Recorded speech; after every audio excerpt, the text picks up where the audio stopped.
Welcome back to the channel. So आप लोग कैसे हो? आशा करता हूँ आप लोग बढ़िया होंगे। तो आज की वीडियो के अंदर बेसिकली यूनिट 3 का डिजाइन एनालिसिस ऑफ एल्गोरिथम, जिसका सब्जेक्ट कोड है BCS 506, ठीक है, उसका वन शॉट कंप्लीट करेंगे। वन शॉट के अंदर यूनिट 3 को अच्छी तरीके से कंप्लीट करेंगे। सारे टॉपिक्स इस यूनिट के जो भी है वो सारे कंप्लीट करेंगे। साथ ही साथ इस यूनिट के रिगार्डिंग जो हमारे PYQs के अंदर क्वेश्चन पूछे गए वो सारे क्वेश्चन इस वीडियो के अंदर हम अपन अच्छी तरीके से कंप्लीट करने वाले हैं। तो यूनिट 3 के अंदर क्या क्या टॉपिक्स पढ़ने वाले हैं वो देख लेते हैं। पहला जो टॉपिक रहेगा वो डिवाइड एंड कॉन्करर, फिर हमारा स्ट्रेशन मैट्रिक्स मल्टीप्लिकेशन क्या होता है, फिर कॉन्वेक्स हेल प्रॉब्लम क्या है बेसिकली, फिर ग्रीडी एल्गोरिथम किसे कहते हैं, फिर हमारा नैपसैक प्रॉब्लम जो कि मोस्ट इंपॉर्टेंट प्रॉब्लम है उसे भी हम समझेंगे, फिर हमारा 0-1 नैपसैक प्रॉब्लम है जो कि डायनेमिक के ऊपर बेस है वो भी हम अच्छे तरीके से समझेंगे, फिर स्पैनिंग ट्री क्या होता है, स्पैनिंग ट्री कैसे फॉर्मेशन होती है क्रुस्कल और प्रिंस एल्गोरिथम की हेल्प से, उसको हम अच्छे तरीके से समझने वाले हैं। फिर जो इसमें जो लास्ट दो टॉपिक है वो हमारे सिंगल सोर्स शॉर्टेस्ट पाथ को फाइंड करने के लिए यूज किए जाते हैं, जो कि हमारा डिजगास्टर एल्गोरिथम और बेल-मैनफोर्ड एल्गोरिथम। तो ये सारे जो टॉपिक्स है ये मोस्ट इंपॉर्टेंट टॉपिक्स है यूनिट 3 के। यहाँ से एक ना एक क्वेश्चन तो आपको जरूर दिखता है, ठीक है। तो जिन पे मैंने एक ही टू मेंशन कर रखा है ये तो सारे इंपॉर्टेंट टॉपिक है, इन्हें तो आप बिल्कुल भी स्किप मत करना। ये सारे टॉपिक्स तो आप जरूर पढ़ के जाना। क्लियर है? तो आज की वीडियो के अंदर ये सारे टॉपिक्स हम कवर करेंगे, ठीक है, with the help of example algorithms, ठीक है, ताकि आपको अच्छे तरीके से समझ में आ पाए और कहीं आपको जाना ना पड़े। तो चलो अपने पहले टॉपिक से शुरू करते हैं। बेसिकली डिवाइड एंड कॉन्करर होता क्या है? तो डिवाइड एंड कॉन्करर ऑलरेडी हमने देखो पढ़ रखा है, ठीक है, बाइनरी सर्च के अंदर भी पढ़ा था। जब मैंने आपको मर्ज शॉर्ट पढ़ाया था तो उसके अंदर भी बताया था basically divide and conqueror technique क्या होती है। सिंपल सी बात है, डिवाइड का मतलब क्या है? तोड़ना। कॉन्करर मतलब क्या है? सबको लास्ट में जोड़ देना है। क्लियर है? तो डिवाइड एंड कॉन्करर एल्गोरिथम इसी बेस पर वर्क करती है। मतलब हमारे पास एक मेजर प्रॉब्लम होगी, हम उसे डिवाइड करेंगे सब प्रॉब्लम में, फिर क्या करेंगे उन सब प्रॉब्लम को इंडिविजुअली सॉल्व करेंगे, ठीक है, उनका सॉल्यूशन फाइंड करेंगे। देन हम उन्हें क्या करेंगे, सारे जो सब प्रॉब्लम के सॉल्यूशन आए हैं उनको सम अप कर देंगे, कंबाइन कर देंगे। जो कंबाइन सॉल्यूशन जो निकलेगा वही हमारे मेजर प्रॉब्लम का सॉल्यूशन निकलेगा। तो यही इसी टेक्निक पर बेस करती है हमारी डिवाइड एंड कॉन्करर, ठीक है। तो divide and conqueror algorithm is a problem solving technique used to solve problem by dividing the main problem into sub problem, solving them individually and then merging them to find solution to the original problem, ठीक है। मतलब जो सब problem के हमारे solution निकलेंगे हम उनको क्या करेंगे, कंबाइन करेंगे। देन कंबाइन फॉर्म के बाद जो हमारा सॉल्यूशन निकलेगा वही हमारे मेजर प्रॉब्लम का सॉल्यूशन होगा, ठीक है। तो डिवाइड एंड कॉन्कर बेस पर हमारी कई सारी एल्गोरिथम्स है, जिनमें से हमने बाइनरी सर्च भी पढ़ा था कि जो हमारी डिवाइड एंड कॉन्कर पर बेस है। मर्ज शॉर्ट पढ़ा था वो भी हमारी डिवाइड एंड कॉन्कर पर बेस है। जो हमारा क्विक शॉर्ट है वो भी तो एक तरीके से डिवाइड एंड कॉन्कर पर ही बेस है, ठीक है। आप देखिए डिवाइड एंड कॉन्कर वर्क कैसे करता है। सेम 3 पार्ट पे वर्क करता है, डिवाइड, कॉन्कर एंड मर्ज, ठीक है। तो देखो divide and conquer algorithm can be divided into 3 step. क्या क्या स्टेप है? पहला स्टेप है हमारा डिवाइड करना, मतलब break down the original problem into sub problem. मतलब हमारे पास जो मेजर प्रॉब्लम है, जो हमारे पास गिवन प्रॉब्लम है, उसे हम डिवाइड कर देंगे स्मॉल चंक्स में, मतलब छोटे छोटे प्रॉब्लम से में, ठीक है, जिसे हम क्या बोल रहे हैं, सब प्रॉब्लम्स बोल रहे हैं। The goal is to divide the problem until no further division is problem. हम उस मेन प्रॉब्लम को कब तक डिवाइड करते रहेंगे? जब तक उसके डिविजिबल पॉसिबल रहेंगे। जब डिविजिबल पॉसिबल नहीं रहेंगे हम क्या कर देंगे, आउट हो जाएंगे, सिंपल एग्जिट कर जाएंगे। क्लियर है? जैसे हम व्हाइल लूप के अंदर कंडीशन लगाते हैं सेम वही बात है। फिर हमारा इधर क्या है, कनकर। कनकर मतलब क्या है, solve each of the smaller sub problem individually. मतलब हर एक सब प्रॉब्लम पर जाएंगे, उनको सॉल्व करेंगे, उसके पर्टिकुलर सॉल्यूशन फाइंड करेंगे। The goal is to find solution for this sub problem independently. Independently से समझ में आ रहा, हमें एक एक सब प्रॉब्लम का अलग अलग सॉल्यूशन फाइंड करेंगे, सेपरेटली सबके सॉल्यूशंस फाइंड करेंगे। देन हमारे इसमें जो लास्ट स्टेप रहता है वो होता है बेसिकली मर्ज करना। आपने क्या करा, पहले आपके पास मेजर प्रॉब्लम थी, आपने डिवाइड कर दिया सब प्रॉब्लम के पास, फिर आप एक हर एक सब प्रॉब्लम पे जाके उनकी इंडिविजुअल सॉल्यूशन फाइंड कर लिया। देन सबके जो सॉल्यूशंस आपको मिल गए सारे सब प्रॉब्लम को, आपको उन्हें लास्ट में क्या करना पड़ेगा, कंबाइन करना पड़ेगा और मर्ज करना पड़ेगा, सिंपल, ठीक है। तो once the smaller sub problem are solved we recursively combine their solution to get the solution of larger problem या फिर मेन प्रॉब्लम। क्लियर है? तो इस टेक्निक पर बेस वर्क करती है हमारी डिवाइड एंड कॉन्करर एल्गोरिथम, ठीक है। तो डिवाइड एंड कॉन्कर एल्गोरिथम आपसे सिंपल 2 मार्क्स का क्वेश्चन पूछा जा सकता है, ठीक है, तो आप इसे अच्छे तरीके से कर लेना। अगर इसके बेस पे लॉन्ग क्वेश्चन पूछा जाएगा तो आपका मर्ज शॉर्ट है या फिर कई सारे एल्गोरिथम्स है, नैपसैक एल्गोरिथम, ये सारे एल्गोरिथम्स है, ठीक है। ग्रीडी इस चैप्टर से जनरली जो ये जो टॉपिक्स मैंने आपको बताया इनमें से शॉर्ट क्वेश्चन बनते हैं। जो लॉन्ग क्वेश्चन बनते हैं वो हमारे ग्रीडी एल्गोरिथम, नैपसैक एल्गोरिथम, इन इन पे वर्क करते हैं। तो हम जो हमारा नेक्स्ट लेक्चर होगा उसके अंदर अपना ग्रेडिंग एल्गोरिथम अच्छे तरीके से कंप्लीट करेंगे। क्लियर है? तो हमारा जो पहला टॉपिक था डिवाइड एंड कॉन्करर वो अच्छे तरीके से कंप्लीट हो गया। आशा करता हूँ आपको डिवाइड एंड कॉन्कर अच्छे तरीके से समझ में आया होगा। अब जो इसमें हमारा बेसिकली नेक्स्ट टॉपिक है वो है हमारा स्ट्राशन मैट्रिक्स मल्टीप्लिकेशन। देखो नाम से ही समझ में आ रहा है मैट्रिक्स मल्टीप्लिकेशन, हमारे पास दो मैट्रिक्स होंगे, हम उन्हें मल्टीप्लाई करेंगे, सिंपल। ठीक है? तो स्ट्राशन क्या है? मैट्रिक्स मल्टीप्लिकेशन ही पर बेस्ड है, मतलब वो ऐसी टेक्निक है जो दो मैट्रिक्स को मल्टीप्लाई करती है। लेकिन हम जानते हैं ओरिजिनल अगर हम किसी मैट्रिक्स को मल्टीप्लाई करते हैं तो उसकी जो टाइम कॉम्प्लेक्सिटी आती है वो क्या आती है? नियर अबाउट एन क्यूब के आती है। ठीक है? मतलब O of big of n cube के बराबर आती है। लेकिन जो स्ट्राशन मल्टीप्लिकेशन है उसकी जो टाइम कॉम्प्लेक्सिटी आती है वो एफिशिएंटली आती है, मतलब एन क्यूब से कम आती है। अप्रोक्सीमेटली बात करूं तो आएगी बिग ऑफ एन की पावर 2.81 समथिंग कुछ आती है। क्लियर है? एन की पावर 2.81 जो कि क्या है? आपके एन क्यूब से कम है, इसलिए हमारी स्ट्राशन मल्टीप्लिकेशन एल्गोरिथम वर्क करती है। ठीक है? तो ये किसके द्वारा डिस्कवर की गई थी? ये वॉल्कर स्ट्राशन के द्वारा की गई थी 1969 में। क्लियर है? जो कि यहाँ पे लिख रखा है Strassen algorithm developed by Volker Strassen in 1969। तो Strassen matrix multiplication is an efficient algorithm for multiplying two square matrix. तो ये जनरली वर्क किस पे करता है? Square matrix. स्क्वायर मैट्रिक्स मतलब जिसमें रो भी सेम हो और कॉलम भी सेम हो, दोनों का साइज सेम होता, तो उस टाइप की मैट्रिक्स हमारी क्या कहलाती है? स्क्वायर मैट्रिक्स कहलाती है। क्लियर है? It reduce the number of multiplication compare to the standard approach, जो कि मैंने आपको बताया स्टैंडर्ड अप्रोच जो होता है मैट्रिक्स मल्टीप्लिकेशन की, उसकी टाइम कॉम्प्लेक्सिटी हमारी आती है O of big of n cube. ठीक है? Making it faster for larger matrix. जबकि जो हमारा स्ट्राशन मल्टीप्लिकेशन उसकी जो टाइम कॉम्प्लेक्सिटी आती है एफिशिएंटली आती है, मतलब स्टैंडर्ड अप्रोच से कम आती है, जिसकी वजह से क्या होता है? ये एल्गोरिथम फास्टली वर्क करती है फॉर लार्जर मैट्रिसेस के लिए। तो जो हमारी स्टैंडर्ड अप्रोच है उसकी टाइम कॉम्प्लेक्सिटी आती है बिग ऑफ एन क्यूब, और जो हमारा स्ट्राशन मैट्रिक्स मल्टीप्लिकेशन उसकी जो टाइम कॉम्प्लेक्सिटी आती है बिग ओ ऑफ एन की पावर 2.81। क्लियर है? अब ये एल्गोरिथम वर्क किस बेस पे करता है वो समझो। ठीक है? तो एल्गोरिथम के कुछ स्टेप्स है, अगर आप इस स्टेप्स को फॉलो करोगे देन आप आसानी से इस टाइप के क्वेश्चन सॉल्व कर लोगे। तो given two n by n n cross n matrix A and B, आपके पास दो मैट्रिक्स है जिनका साइज क्या है? एन एन है। क्लियर है? मतलब रो भी सेम है और कॉलम भी सेम है, मतलब स्क्वायर मैट्रिक्स गिवन है।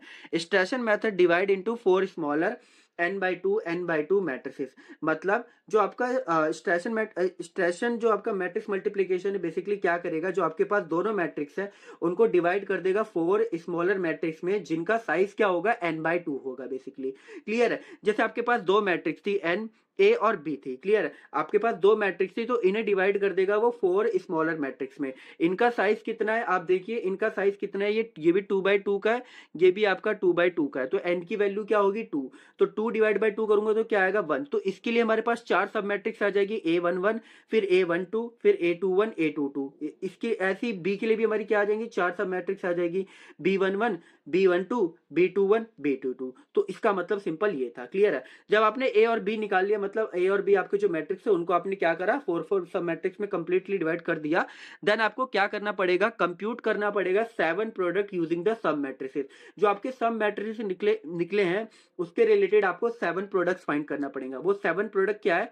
प्रोडक्ट 1 आपका क्या कहता है? A11 plus A22 multiply B11 plus B22। अब A11 A22 क्या है? सिंपल जो मैट्रिक्स की वैल्यू होती है। ठीक है? ये आपका हम जानते हैं बेसिकली क्या होता है, ये रोज होती है और ये क्या होती है? कॉलम। तो A11 बेसिकली क्या है? जो हमारी फर्स्ट रो है और यहाँ पे ये 0th रो है और यहाँ पे क्या है? 0th कॉलम है। तो ये A11 वाली जो वैल्यू है ये सिंपल ये दर्शा रही है।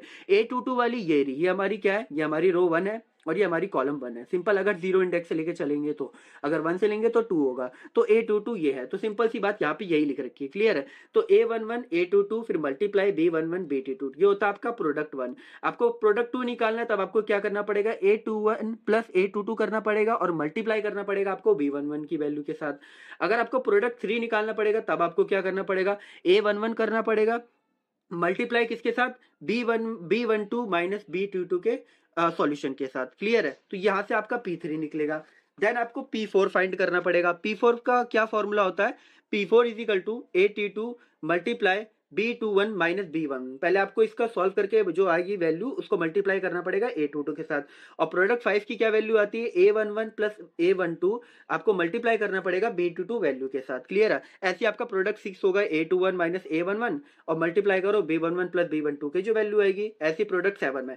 तो ये आपको प्रोडक्ट 7 1 से लेकर 7 तक आपको इनकी प्रोडक्ट याद होना चाहिए कि इनका फॉर्मूला क्या है बेसिकली, तभी आप आगे फाइंड कर पाओगे, अदरवाइज वैल्यू फाइंड ही नहीं कर पाओगे। क्योंकि जो आगे कैलकुलेशन होती है, जो हमारा मेन मैट्रिक्स फाइंड होता है, ठीक है, मतलब दो मैट्रिक्स को जब मल्टीप्लाई करते हैं तो एक नया मैट्रिक्स फॉर्म होता है, तो जो हमारा रिजल्टेंट मैट्रिक्स फॉर्म होगा वो इन्हीं प्रोडक्ट के बेस पर फॉर्म होगा। कैसे फॉर्म होगा, अब उसका स्टेप यहाँ पे देखिए, combine these product to calculate the sub matrix of the result C. अब जो हमारा रिजल्ट मैट्रिक्स आएगा उसके जो सब मैट्रिक्स की जो वैल्यू आएगी इन्हीं के बेस पर आएगी, जिसे हम क्या बोल रहे हैं C11 C12 C21 C22। तो C11 की वैल्यू कैसे फाइंड करते हैं, जो आपका प्रोडक्ट 1 है प्लस प्रोडक्ट 4 है, सब्ट्रैक्ट करोगे प्रोडक्ट 5 को, फिर एडिशन करोगे प्रोडक्ट 7 के साथ। ऐसी आपकी C12 की वैल्यू क्या आएगी, प्रोडक्ट 3 की वैल्यू प्लस प्रोडक्ट 5 की वैल्यू। ऐसी आपकी C21 की वैल्यू क्या आएगी, प्रोडक्ट 2 की वैल्यू प्लस प्रोडक्ट 4 की वैल्यू। ऐसी आपकी C22 की वैल्यू क्या आएगी, प्रोडक्ट 1 की वैल्यू करोगे, उसमें से सब्ट्रैक्ट करोगे प्रोडक्ट 2 की वैल्यू, प्लस करोगे प्रोडक्ट 3 की वैल्यू, देन एडिशन वापस करोगे प्रोडक्ट 6 की वैल्यू। तो इस तरीके से क्या करा आपने, जो रिजल्टेंट मैट्रिक्स थे उसके सब मैट्रिक्स की वैल्यूज फाइंड कर ली है। ठीक है, तो आपका जो रिजल्टेंट मैट्रिक्स होगा तो इसका इस तरीके से कुछ होगा, जो आपका सी रिजल्टेंट मैट्रिक्स है उसके अंदर सब मैट्रिक्स आपके क्या क्या है, C11 C12 C21 C22। Clear है? तो आपका ये रिजल्टेंट मैट्रिक्स फाइंड होगा। तो ये तो सिंपल सी एल्गोरिथम मैंने आपको समझा दी। ठीक है, इस तरीके से स्टेप्स होते हैं, 4 स्टेप, जिनके बेस पर हमारा स्टार्शन मल्टीप्लीकेशन वर्क करता है। क्लियर है? अब इसी का एक एग्जांपल लेते हैं ताकि आपको अच्छे तरीके से क्लियर हो जाए कि एग्जांपल पे कैसे वर्क करता है। तो हमारे पास दो मैट्रिक्स गिवन है, एक मैट्रिक्स है 1 2 3 4 और दूसरा मैट्रिक्स है 5 6 7 8। अब इनमें से क्या करेंगे, डिवाइड कर देंगे। ए और बी को हमें पता है n/2 साइज में हम क्या करेंगे, 4 पार्ट में मैट्रिक्स को डिवाइड करेंगे। तो पहला ए को हम 4 सब मैट्रिक्स में डिवाइड करेंगे तो क्या आएगा, A11 is equal to 1, A12 is equal to 2, A21 is equal to 3, A22 is equal to 4। Simply इनको ऐसे ही लिख दिया। ये A11 वैल्यू होती है, आपका A12 वैल्यू होती है, A21 होती है, A22 होती है। सिंपल ये बात है। ये आपका B11 होता है, ये B12 होता है, ये B21 होता है और ये B22 होता है, जो कि यहाँ पे बात लिख रखी है आपको। उसके बाद हमें क्या कंप्यूट करने में 7 प्रोडक्ट, कैसे, सिंपल वही यहाँ पे वो फॉर्मूला लिखा है, देन इसकी वैल्यू उठा के रख दी है। जैसे A11 था, यहाँ पे A22 था, यहाँ पे B11 था, फिर B22 था। तो A11 पे क्या वैल्यू है हमारी, 1 प्रेजेंट है। A22 पे हमारी क्या वैल्यू प्रेजेंट है, 4 प्रेजेंट है। क्लियर है? ऐसी B11 पे क्या वैल्यू प्रेजेंट है हमारी, 5, और B22 पे क्या वैल्यू प्रेजेंट है, 8। तो इन दोनों को सम करके मल्टीप्लाई करेंगे तो आएगा 65। ऐसे प्रोडक्ट 2 की वैल्यू निकालोगे तो आएगा 35, प्रोडक्ट 3 की वैल्यू निकालोगे आएगा तो -2, प्रोडक्ट 4 की वैल्यू निकालोगे तो आएगा 8 और प्रोडक्ट 5 की वैल्यू निकालोगे तो आएगा 24। क्लियर है? तो ऐसे प्रोडक्ट 5 आपने निकाला, ऐसी आपके जो 6 और 7 प्रोडक्ट है उनकी भी सिंपल वैल्यूज आप फाइंड कर लोगे। देखो प्रोडक्ट का सिंपल आपको फॉर्मूला पता होगा तो आसानी से आप वैल्यूज फाइंड कर लोगे, नहीं पता होगा तो आप बैठे रह जाओगे सिर्फ। प्रोडक्ट 6 की वैल्यू सिंपल ये फॉर्मूला, A21 माइनस A11, फिर डॉट का साइन मतलब मल्टीप्लाई का साइन, B11 प्लस B12। यहाँ पे वैल्यू फाइंड करो तो आएगा आपका 22 और ये आपका आएगा माइनस का 13। देन आपको क्या करना पड़ेगा, रिजल्टेंट मैट्रिक्स के सब मैट्रिक्स की वैल्यू फाइंड करना पड़ेगा, मतलब C11 C12 C21 और C22 की वैल्यू, जो कि क्या है P1 plus P4 minus P5 plus P7। इनके अंदर जो आपकी प्रोडक्ट 1 प्रोडक्ट 4 प्रोडक्ट 5 प्रोडक्ट 7 की वैल्यू आई है वो सारी यहाँ पे प्लेस कर दो। तो 65 प्लस 8 माइनस 24 माइनस 30 करोगे तो आएगा 19। ऐसे आप C12 की वैल्यू निकालो, प्रोडक्ट 3 प्लस प्रोडक्ट 5 की वैल्यू को ऐड करके तो आएगा 22। ऐसे आप C21 की वैल्यू निकालोगे तो प्रोडक्ट 2 प्लस प्रोडक्ट 4 की वैल्यू को ऐड करके आएगा आपका 43। ऐसे आप C22 की वैल्यू निकालोगे तो आएगा प्रोडक्ट 1 में से प्रोडक्ट 2 की वैल्यू सब्ट्रैक्ट करो, देन एडिशन करो प्रोडक्ट 3 के साथ, देन एडिशन करो प्रोडक्ट 6 के साथ, तो आपकी वैल्यू क्या आएगी, 50 आएगी। तो आपको ये C11 भी आ गया, C12 भी आ गया, C21 भी आ गया, C22 भी आ गया। देन इन सिंपल आपको क्या करना पड़ेगा, रिजल्टेंट मैट्रिक्स के अंदर ये वैल्यू आसानी से प्लेस कर दो। C11 की जगह 19, C12 की जगह 22, C21 की जगह 43 और C22 की जगह 50। क्लियर है? तो इस तरीके से हम सिंपल अपनी वैल्यूज को फाइंड करते हैं, जो हमारी रिजल्टेंट मैट्रिक्स होते हैं उसके सब मैट्रिक्स की वैल्यू इस तरीके से फाइंड करती है। तो बेसिकली जो स्टार्शन मल्टीप्लीकेशन मैट्रिक्स है सिंपल वर्क ही हमारा किस लिए करता है, दो मैट्रिक्स जो हमारी दो स्क्वायर मैट्रिक्स होती है उन्हें मल्टीप्लाई करने के लिए। और इसकी जो टाइम कॉम्प्लेक्सिटी आएगी वो क्या आएगी आपकी, बिग ऑफ n की पावर 2.81। क्लियर है? n क्यूब के बराबर नहीं आती है, इसीलिए क्या है, ये आपके जो स्टैंडर्ड वे होता है सॉल्व करने का, मल्टीप्लाई करने का मैट्रिक्स का, उससे एफिशिएंटली वर्क करता है, उससे फास्टली वर्क करता है because of time complexity. Clear है? तो आपको ये क्वेश्चन अच्छे तरीके समझ में आया होगा कि कैसे हम अप्लाई करते हैं सबट्रैक्शन मल्टीप्लिकेशन एल्गोरिथम को। ठीक है, तो अब इसमें हमारा जो लास्ट टॉपिक बचता है वो है हमारा कॉन्वेक्स हल प्रॉब्लम। तो कॉन्वेक्स हल प्रॉब्लम बेसिकली क्या है, एक सिंपल सी प्रॉब्लम्स है। आपके पास क्या होंगे, कुछ पॉइंट्स दिए गए होंगे। ठीक है, आपके पास मान लो कुछ ये सिंपल, यहाँ पे देखो ये आपको क्या है, पॉइंट्स दे रखे हैं। कोई पेपर है वहां पे सिंपल आपको पॉइंट दे रखा है, प्लेन पॉइंट पे आपको प्लेन शीट पे आपको क्या दे रखे, पॉइंट्स गिवन हो रखे हैं। आपको क्या करना है, इन पॉइंट्स को इस तरीके से मर्ज करना है ताकि आप स्मॉलेस्ट पॉलीगन फॉर्म कर पाओ। साथ ही साथ जो सारे पॉइंट्स होने चाहिए वो इनसाइड दी पॉलीगन लाई करने चाहिए या फिर बाउंड्री पे लाइन करनी चाहिए। ठीक है, कोई भी आपका जो पॉइंट है आउटसाइड दी पॉलीगन लाइन नहीं करना चाहिए, तब आपके वो कॉन्वेक्स सेल की प्रॉपर्टी को सेटिस्फाई नहीं करेगा। क्लियर है, तो उसको करने के लिए सिंपल सी क्या मेथड है, यहाँ पे देखो आपके पास क्या थे, पॉइंट्स थे। तो आप हमने क्या करा, इनके जो आउटर्स बाउंड्री थी इन सबको एक साथ ज्वाइन कर दिया। तो ये इसके साथ ज्वाइन हुआ, ये इसके साथ ज्वाइन होगा, सिंपल ये इधर ज्वाइन होगा, ये इधर ज्वाइन होगा, ये इधर ज्वाइन होगा। तो इस तरीके से ये सिंपल मैट्रिक्स कॉन्वेक्स मतलब कॉन्वेक्स पॉलीगन फॉर्म हो चुका है। क्लियर है, और जिसके अंदर ये सारे जो हमारे पॉइंट है वो इनसाइड लाई कर रहे हैं हमारे इस पॉलीगन के अंदर। क्लियर, तो ये सिंपल सी वर्ड होती है हमारी कॉन्वेक्स हल प्रॉब्लम की। अगर यही सिंपल से आपको मैं बताऊं तो कॉन्वेक्स हल क्या है, बेसिकली कॉन्वेक्स हल हमारी बेसिकली ये जो हमने फॉर्म करी है। ठीक है, ये जो हमने पॉलीगन फॉर्म करा है, बेसिकली दिख नहीं रहा होगा पॉलीगन, लेकिन ये एक्चुअल में प्रॉब्लम पॉलीगन। ठीक है, तो ये क्या है, ये पॉलीगन जो हमने फॉर्म करी है इसके अंदर जो हमारे जो पॉइंट है इनसाइड दी पॉलीगन कर रहा है। तो यही जो बेसिकली फॉर्म हुआ है यही हमारा क्या होता है, कॉन्वेक्स हल होता है। ठीक है, तो वो बात देखो मैंने यहाँ पे लिख भी रखी है, वो समझ लेते एक बार, देन आपको अच्छी तरीके से क्लियर होगा। Imagine you have some point dots on a piece of paper, you want to draw the smallest possible shape that goes around all the point. हर एक पॉइंट को टच करना चाहिए। The problem of finding the smallest polygon such that all the point of set are there in the boundary, या तो boundary पर हो और इनसाइड या फिर अंदर हो, is known as the convex hull problem. तो वो प्रॉब्लम हमारी क्या कहलाती है, कॉन्वेक्स हल प्रॉब्लम कहलाती है। क्लियर है, तो ये सिंपल सी इसकी डेफिनेशन होती है। अब इसी की अगर मैंने जो आपको बताया कॉन्वेक्स हल क्या होता है, कॉन्वेक्स हल basically polygon that enclose all the point, basically जो सारे पॉइंट को कवर कर रही है वो पॉलीगन हमारी क्या कहलाएगी, कॉन्वेक्स हल कहलाएगी। अब इसी के बेस पे एक सिंपल सा क्वेश्चन सॉल्व करते हैं कॉन्वेक्स हल का, ताकि इसका भी आपको अंडरस्टैंडिंग अच्छे तरीके से क्लियर हो। अब ये क्या कह रहा है, given a set X at point P1, आपको क्या है एक्स एम वाई वन, मतलब एम पॉइंट है एक्स के भी और वाई के भी, और P2 आपके पास X M Y one simple is placed, we want to find convex hull. आपको क्या करना है, प्लेन के अंदर ही सारे पॉइंट्स गिवन है, आपको क्या कॉन्वेक्स हल फाइंड करके देना है। अब कैसे फाइंड करते हैं वो सिंपल सा मेथड है, आप ध्यान से समझना। हमें क्या है, इनिशियली आप भूल जाओ कि कुछ भी नहीं बना, आपको सिंपल ये पॉइंट्स गिवन है। क्लियर है, आपको सिंपल ये पॉइंट्स गिवन है, आप क्या फाइंड करो, पहले आप मिनिमम पॉइंट फाइंड कर लो, मैक्सिमम फाइंड कर लो। तो इधर से देखेंगे तो जो हमारी मिनिमम पॉइंट होगी ये वैल्यू होगी, और जो फार पॉइंट होगा वो हमारा क्या होगा, ये होगा, जिसे हम P1 और P2 से रिप्रेजेंट कर रहे हैं। फिर मिनिमम और मैक्सिमम को क्या करो, एक साथ अटैच कर दो, मतलब एक स्ट्रेट लाइन ड्रॉ कर दो। हमने क्या करा कि स्ट्रेट लाइन ड्रॉ कर दिया। अब ये क्या हो गया, हमारे डिवाइड हो गए, एक अपर पार्ट हो गया, एक लोअर पार्ट हो गया। तो P2 के ऊपर जो है वो अपर पार्ट हो गया, P2 के जो नीचे वो हमारा लोअर पार्ट हो गया। क्लियर है, अब हम पहले चेक करेंगे अपर पार्ट के अंदर जो हमारा अपर पार्ट प्लेन है उसके अंदर पॉइंट एग्जिस्ट कर रहे हैं कि नहीं कर रहे हैं। तो यहाँ पे हम देख रहे हैं काफी सारे पॉइंट जो है वो एग्जिस्ट कर रहे हैं।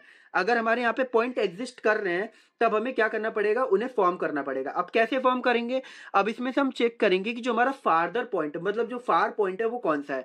तो हम देख रहे हैं फार पॉइंट ये हमारा पी मैक्स है। क्लियर है, तो ये पी मैक्स हमारा क्या हो गया, फार पॉइंट हो गया। तो फार पॉइंट जो हो गया, तो यहाँ से जो P1 को पी मैक्स के साथ ज्वाइन करेंगे, ये जो लाइन जा रही है ये पी मैक्स को हमने ज्वाइन करा, ऐसे P2 को भी पी मैक्स के साथ ज्वाइन कर दिया। ये सिंपल ज्वाइन कर दिया। उसके बाद हमने चेक करा कि कोई भी पॉइंट हमारे इस जो लाइन हमने ड्रॉ करी इससे बाहर तो नहीं आ रहा है। तो यहाँ पे हमारा एक जो पॉइंट था ये बाहर जा रहा था, यहाँ पर भी एक पॉइंट हम बाहर जा रहा था। तो हम पी मिन से शुरू करेंगे और क्लॉकवाइज घूमेंगे। तो जब हम क्लॉकवाइज घूमेंगे तो हमें यहाँ पे एक पॉइंट मिला, तो हम इसको ड्रॉ करेंगे, इसका मतलब पी मिन के साथ इस पॉइंट को अटैच करेंगे कि स्ट्रेट लाइन के थ्रू, और इसको पी मैक्स के साथ अटैच कर देंगे। क्लियर है, ऐसे हम P2 मैक्स के पास भी चेक करेंगे कि उधर भी तो कोई पॉइंट नहीं बचा, इधर भी हम देख रहे हैं एक पॉइंट हमारा जो है वो आउटसाइड दी हमारे पॉलीगन जा रहा है। तो हम उधर क्या करेंगे, उसमें से चेक करेंगे पी मैक्स वैल्यू क्या है। तो यहाँ पे हमारी जो ये हमारी पी मैक्स वैल्यू, तो पी मैक्स वैल्यू से हम क्या करेंगे, इसको P2 को भी ज्वाइन कर देंगे और ऊपर वाली जो हमारी मैक्सिमम P की वैल्यू थी उसको भी ज्वाइन कर देंगे। क्लियर है, मैक्सिमम जो पॉइंट था उसको भी ज्वाइन कर देंगे। तो ये पूरा फॉर्म बेसिकली हो गया हमारा अपर पार्ट के लिए। अब कोई भी हम ऊपर अपर पार्ट पे चेक करें, क्योंकि कोई भी पॉइंट अभी लाई कर रहा है, मतलब कोई भी पॉइंट हमारी आउटसाइड दी पॉलीगन है, तो कोई भी पॉइंट हमारी आउटसाइड दी पॉलीगन नहीं है, सारी हमारी इनसाइड दी पॉलीगन है। तो अपर पार्ट तो हमने कवर कर लिया। अब हम चलेंगे लोअर पार्ट के अंदर। तो लोअर पार्ट के अंदर भी सिंपली सेम उसी तरीके से फॉर्म करेंगे। कैसे, लोअर पार्ट के अंदर भी हम नीचे से सब मतलब जो हमारा पी मैक्स वैल्यू होगा, जो फार पॉइंट होगा उसको चेक करेंगे। तो ये हमारा फार पॉइंट है, तो इसको भी हमने क्या करा, P2 के साथ ज्वाइन करा, देन हमने P1 के साथ ज्वाइन कर दिया। क्लियर है। तो यहाँ पर भी हमारे क्या बच गया, अभी 2 पॉइंट रह गए जो कि हमारे आउटसाइड दी पॉलीगन फॉर्म हो रहे हैं। तो अब हमें से क्या करना पड़ेगा, इन दोनों पॉइंट को भी ज्वाइन करना पड़ेगा। अब इन दोनों पॉइंट में से हमें पहले मैक्सिमम पॉइंट फाइंड करना पड़ेगा। तो मैक्सिमम पॉइंट बेसिकली क्या हमारा है, पी मैक्स वैल्यू है, ठीक है, जो हमारा फार पॉइंट है। तो ये हमारा फार पॉइंट है, तो इससे हम क्या करेंगे, डायरेक्ट ज्वाइन करेंगे पीमिन के साथ इसको। ये हमारा मैक्सिमम पॉइंट आया, मैक्सिमम पॉइंट को इस पी मैक्स के साथ ज्वाइन कर दो और इसको इसके साथ ज्वाइन कर दो। तो आपको एंड तक हमें क्या करना है कि सारे पॉइंट को इस तरीके से ज्वाइन करना है ताकि हमारा जो कॉन्वेक्स पॉलीगन बने वो स्मॉल शेप का हो और जो सारे पॉइंट हो वो हमारे लाई कर रहा हो इनसाइड द पॉलीगन। तो ये जो हमारा फाइनल पॉलीगन बचा, ये ट्रायंगल वाले को छोड़ के इसको लास्ट में आपको क्या करना पड़ेगा, रब करना पड़ेगा। मतलब ये जो वैल्यूज है, ठीक है, इसको आपको हटा देनी पड़ेगी लास्ट में, ठीक है। इनको हटा के जो आपका फाइनल पॉलीगन बनेगा, तो ये वैल्यू पॉलीगन बनेगा जिसके अंदर आपके सारे जो पॉइंट होंगे वो लाई करेंगे इनसाइड की तरफ। क्लियर है। तो जो हमारा जो फाइनल पॉलीगन बना वो क्या बना, ये x1 के जो पॉइंट थे, जो x2 के पॉइंट थे, मतलब अपर पार्ट के जो पॉइंट थे और जो लोअर पार्ट के पॉइंट थे, इनको जब हम ऐड कर देंगे तो हमारा जो फाइनल पॉलीगन बनेगा वही हमारा बेसिकली क्या होगा, कॉन्वेक्स हेल होगा। क्लियर है। यही हमारा बेसिकली क्या होगा, कॉन्वेक्स हेल। जो ये आउटर साइड वाली जो पॉलीगन फॉर्म हुई है, यही हमारा बेसिकली क्या है, यही हमारा है कॉन्वेक्स हेल। क्लियर है। तो आपको कॉन्वेक्स हेल अब अच्छे तरीके से समझ में आ गया होगा कि कॉन्वेक्स हेल प्रॉब्लम बेसिकली क्या है और convex hello problem basically form कैसे करते हैं और उसका सॉल्यूशन कैसे फाइंड करते हैं। क्लियर है। और देखो, कॉन्वेक्स हेल प्रॉब्लम ज्यादा 2 मार्क्स का क्वेश्चन पूछा जा सकता है या फिर शॉर्ट क्वेश्चन का क्वेश्चन पूछा जा सकता है, ठीक है। यहाँ से लॉन्ग क्वेश्चन ना ही बनने के चांसेस होते हैं। क्लियर है। तो देखो, नाम से समझ में आ रहा है ग्रीडी एल्गोरिथम, मतलब लालची। ग्रीडी मतलब क्या होता है, जो अपने बारे में सिर्फ सोचता है, ठीक है। तो ग्रीडी एल्गोरिथम भी सेम इसी टेक्निक पर बेस करती है। मतलब जो भी आउटकम्स हमें हमारे पास गिवन है, करंट आउटकम जो हमारे पास गिवन है, उन्हीं आउटकम में से क्या करेगी, जो एफिशिएंट आउटकम होगा उसे क्या करेगी, सिलेक्ट करके लगेगी कि हाँ मेरे लिए ये बेस्ट सोल्यूशन है, ठीक है। तो यही बात है यहाँ पे लिखी है, a greedy algorithm is a problem solving techniques that make the best choice at each step. मतलब हर एक स्टेप पर से क्या करेगा, वो जो बेस्ट चॉइस होगी उसे सेलेक्ट करेगा based on the current situation के बेस पर, ना कि फ्यूचर सिचुएशन की सोच के कि ये जो हमने सॉल्यूशन पिक करा है ये हमारे पर्टिकुलर प्रॉब्लम के लिए एफिशिएंटली वर्क करेगा कि नहीं करेगा, ये हमें पता नहीं। हमने क्या करा, हमारे जो करंट सिचुएशन है उसी के बेस पर हमने क्या करा, जो बेस्ट सॉल्यूशन उसे पिकअप कर लिया, ठीक है, without considering the overall problem, ठीक है, जो कि बात मैंने बताई। तो ग्रीडी एल्गोरिथम बेसिकली वर्क इसी बेस पे करती है। उसे क्या चाहिए, फिजिबल सॉल्यूशन चाहिए। फिजिबल सॉल्यूशन बेसिकली क्या सॉल्यूशन होता है, वो सॉल्यूशन जो आपके गिवन कंस्ट्रेंट को पास कर दे। जो हम देखते हैं कोई भी प्रॉब्लम स्टेटमेंट सॉल्व करते हैं तो साथ ही साथ उसके कंस्ट्रेंट भी गिवन होते हैं। तो कंस्ट्रेंट गिवन क्यों होते हैं, कंस्ट्रेंट इसीलिए गिवन होते हैं ताकि आप उन कंस्ट्रेंट को ध्यान में रखते हुए अपने प्रॉब्लम या फिर सॉल्यूशन को राइट करें। क्लियर है। तो कंस्ट्रेंट को जो सेटिस्फाई करते हैं वो सॉल्यूशन हमारे बेसिकली क्या होते हैं, फिजिबल सॉल्यूशन होते हैं, ठीक है। और जो हमारा ऑप्टिमल सॉल्यूशन, ठीक है, ऑप्टिमल सॉल्यूशन बेसिकली क्या हो गया, देखो नाम से समझ में आ रहा है ऑप्टिमल सॉल्यूशन। अगर हम इसी कोड की लैंग्वेज में बात करें तो सिंपल, जिसकी टाइम कॉम्प्लेक्सिटी भी कम से कम हो और स्पेस कॉम्प्लेक्सिटी भी कम से कम हो और हमारा कोड जो है वो फास्टली वर्क करे, तब वो होता है हमारा वो सॉल्यूशन क्या कहलाता है, ऑप्टिमल सॉल्यूशन कहलाता है। लेकिन ग्रीडी एल्गोरिथम के अंदर भी ऑप्टिमल सॉल्यूशन का काम यही है, लेकिन इसमें एक ये अंतर आ जाता है कि जो हमारा इसमें ऑप्टिमल सॉल्यूशन वो सॉल्यूशन कहलाता है जो आपको मैक्सिमाइज प्रॉफिट गिवन करे, ठीक है। जो आप मतलब सॉल्यूशन पिकअप कर रहे हो वो आपके ज्यादा से ज्यादा मैक्सिमाइज प्रॉफिट गिवन करे, साथ ही साथ आपको मिनिमम कॉस्ट पे प्रोवाइड करे, ठीक है। तो आपको जो कॉस्ट लगे वो कम से कम लगे और जो प्रॉफिट हो वो ज्यादा से ज्यादा हो, तो उस टाइप के सॉल्यूशन हमारे बेसिकली क्या कहलाता है, ऑप्टिमल सॉल्यूशन कहलाता है। जो कि यहाँ बात लिख रखी है, a feasible solution is that solution that give either maximise profile और minimum cost a given objective function is called as optimal solution. जो हमने फिजिबल सॉल्यूशन पिकअप करा है वो इस तरीका सॉल्यूशन होना चाहिए जिससे हमें कॉस्ट तो कम से कम लगे लेकिन जो प्रॉफिट हमें गेन हो वो ज्यादा से ज्यादा हो, मतलब मैक्सिमाइज प्रॉफिट हमें एज अ आउटपुट मिले। क्लियर है। तो उस टाइप का सॉल्यूशन हमारा क्या कहलाता है, ऑप्टिमल सॉल्यूशन कहलाता है। तो ग्रीडी एल्गोरिथम हमारी बेसिकली दो सॉल्यूशन पे वर्क करती है, एक होता है हमारा फिजिबल सॉल्यूशन और एक होता है हमारा ऑप्टिमल सॉल्यूशन, ठीक है। तो आपको ग्रीडी एल्गोरिथम समझ में आएगा बेसिकली ग्रीडी एल्गोरिथम का मतलब क्या है और ये किन टेक्निक्स पर काम करती है। अब इसका सूडो कोड देखो, जो बेसिकली क्या है, pseudo code for greedy algorithm.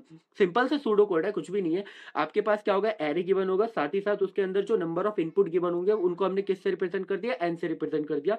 मतलब एरे के अंदर हमारे टोटल इनपुट कितने, एन इनपुट है, जो कि यहाँ से 1 से लेकर एन इनपुट कंटेन कर रहा है हमारे जो एरे ए है। हमने क्या करा, जो इनिशियल सॉल्यूशन था हमने उसे मान लिया कि 0। अभी हमारे पास सॉल्यूशन कोई भी प्रेजेंट नहीं, हमने उसे क्या मार्क कर रखा है, 0 मार्क कर रखा है। अब हम क्या करेंगे, अपने एरे को इटरेट करना शुरू करेंगे 1 से लेकर एन तक। तो 4i इक्वल टू 1 से लेकर एन तक डू। हमें क्या करना होगा, हमारे पास जो एरे हैं, ठीक है, उसमें से जो बेस्ट सॉल्यूशन होगा, अ, मतलब एरे के अंदर जो एलिमेंट है उसको हम क्या करेंगे, सेलेक्ट करेंगे। तो एक्स के अंदर आगे हमारा एरे का पहला एलिमेंट जैसे हमने सेलेक्ट करा, अब हम उसे क्या करेंगे, एक फंक्शन होगा कोई फिजिबल, उस सॉल्यूशन को उसके अंदर डालेंगे कि ये जो हमने सॉल्यूशन पिकअप करा है एक्स, ये हमारा फिजिबल सॉल्यूशन है कि नहीं है, मतलब ये सारे कांस्टेंट को पास कर रहा है कि नहीं कर रहा है। अगर सारे कांस्टेंट को पास कर रहा है तो हमारा फिजिबल सॉल्यूशन है। हम क्या करेंगे, जो हमने इनिशियल सॉल्यूशन 0 माना था उसके अंदर ये अपना फिजिबल सॉल्यूशन ऐड कर देंगे।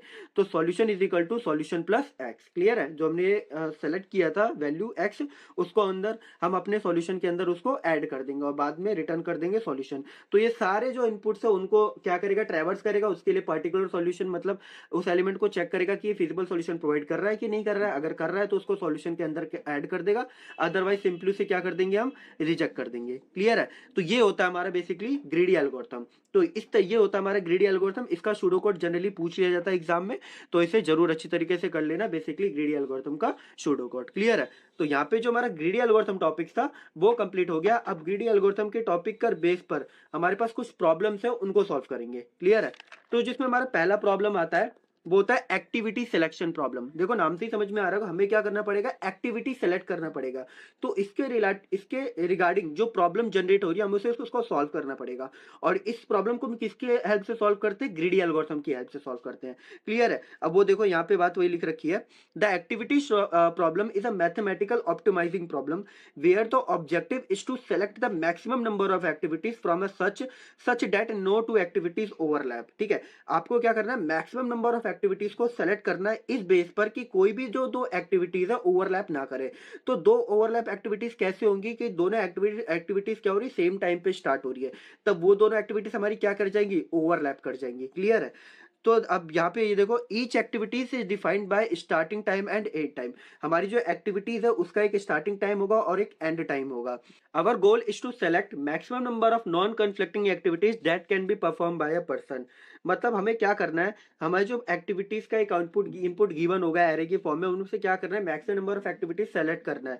लेकिन किस बेस पर, कोई भी जो दो एक्टिविटीज हो वो क्या करनी चाहिए, कन्फ्लिक्ट नहीं करनी चाहिए। ठीक है, तो हमें नॉन कन्फ्लिक्टिंग एक्टिविटीज को सेलेक्ट करना है। अब नॉन कन्फ्लिक्टिंग एक्टिविटीज की कंडीशन क्या है, तो उसकी कंडीशन सिंपल इजी सी है, कुछ भी नहीं है। आपको क्या करना है, जो आपकी न्यू एक्टिविटीज है, जो उसका स्टार्टिंग टाइम होगा वो आपका क्या होगा, या तो ग्रेटर होगा या इक्वल टू होगा जो आपका बिफोर एक्टिविटी था उसके फिनिश टाइम के। ठीक है, मतलब जो आपका न्यू एक्टिविटी स्टार्ट हुआ है उसका जो स्टार्टिंग टाइम होना चाहिए वो बड़ा होना चाहिए आपका जो पुराना एक्टिविटीज खत्म हो चुका है उसका फिनिशिंग टाइम से। जो कि यहाँ पे बात वही लिख रखी है, any two activities are said to be non conflicting if starting time of one activity is greater than और equal to the finishing time of another activity.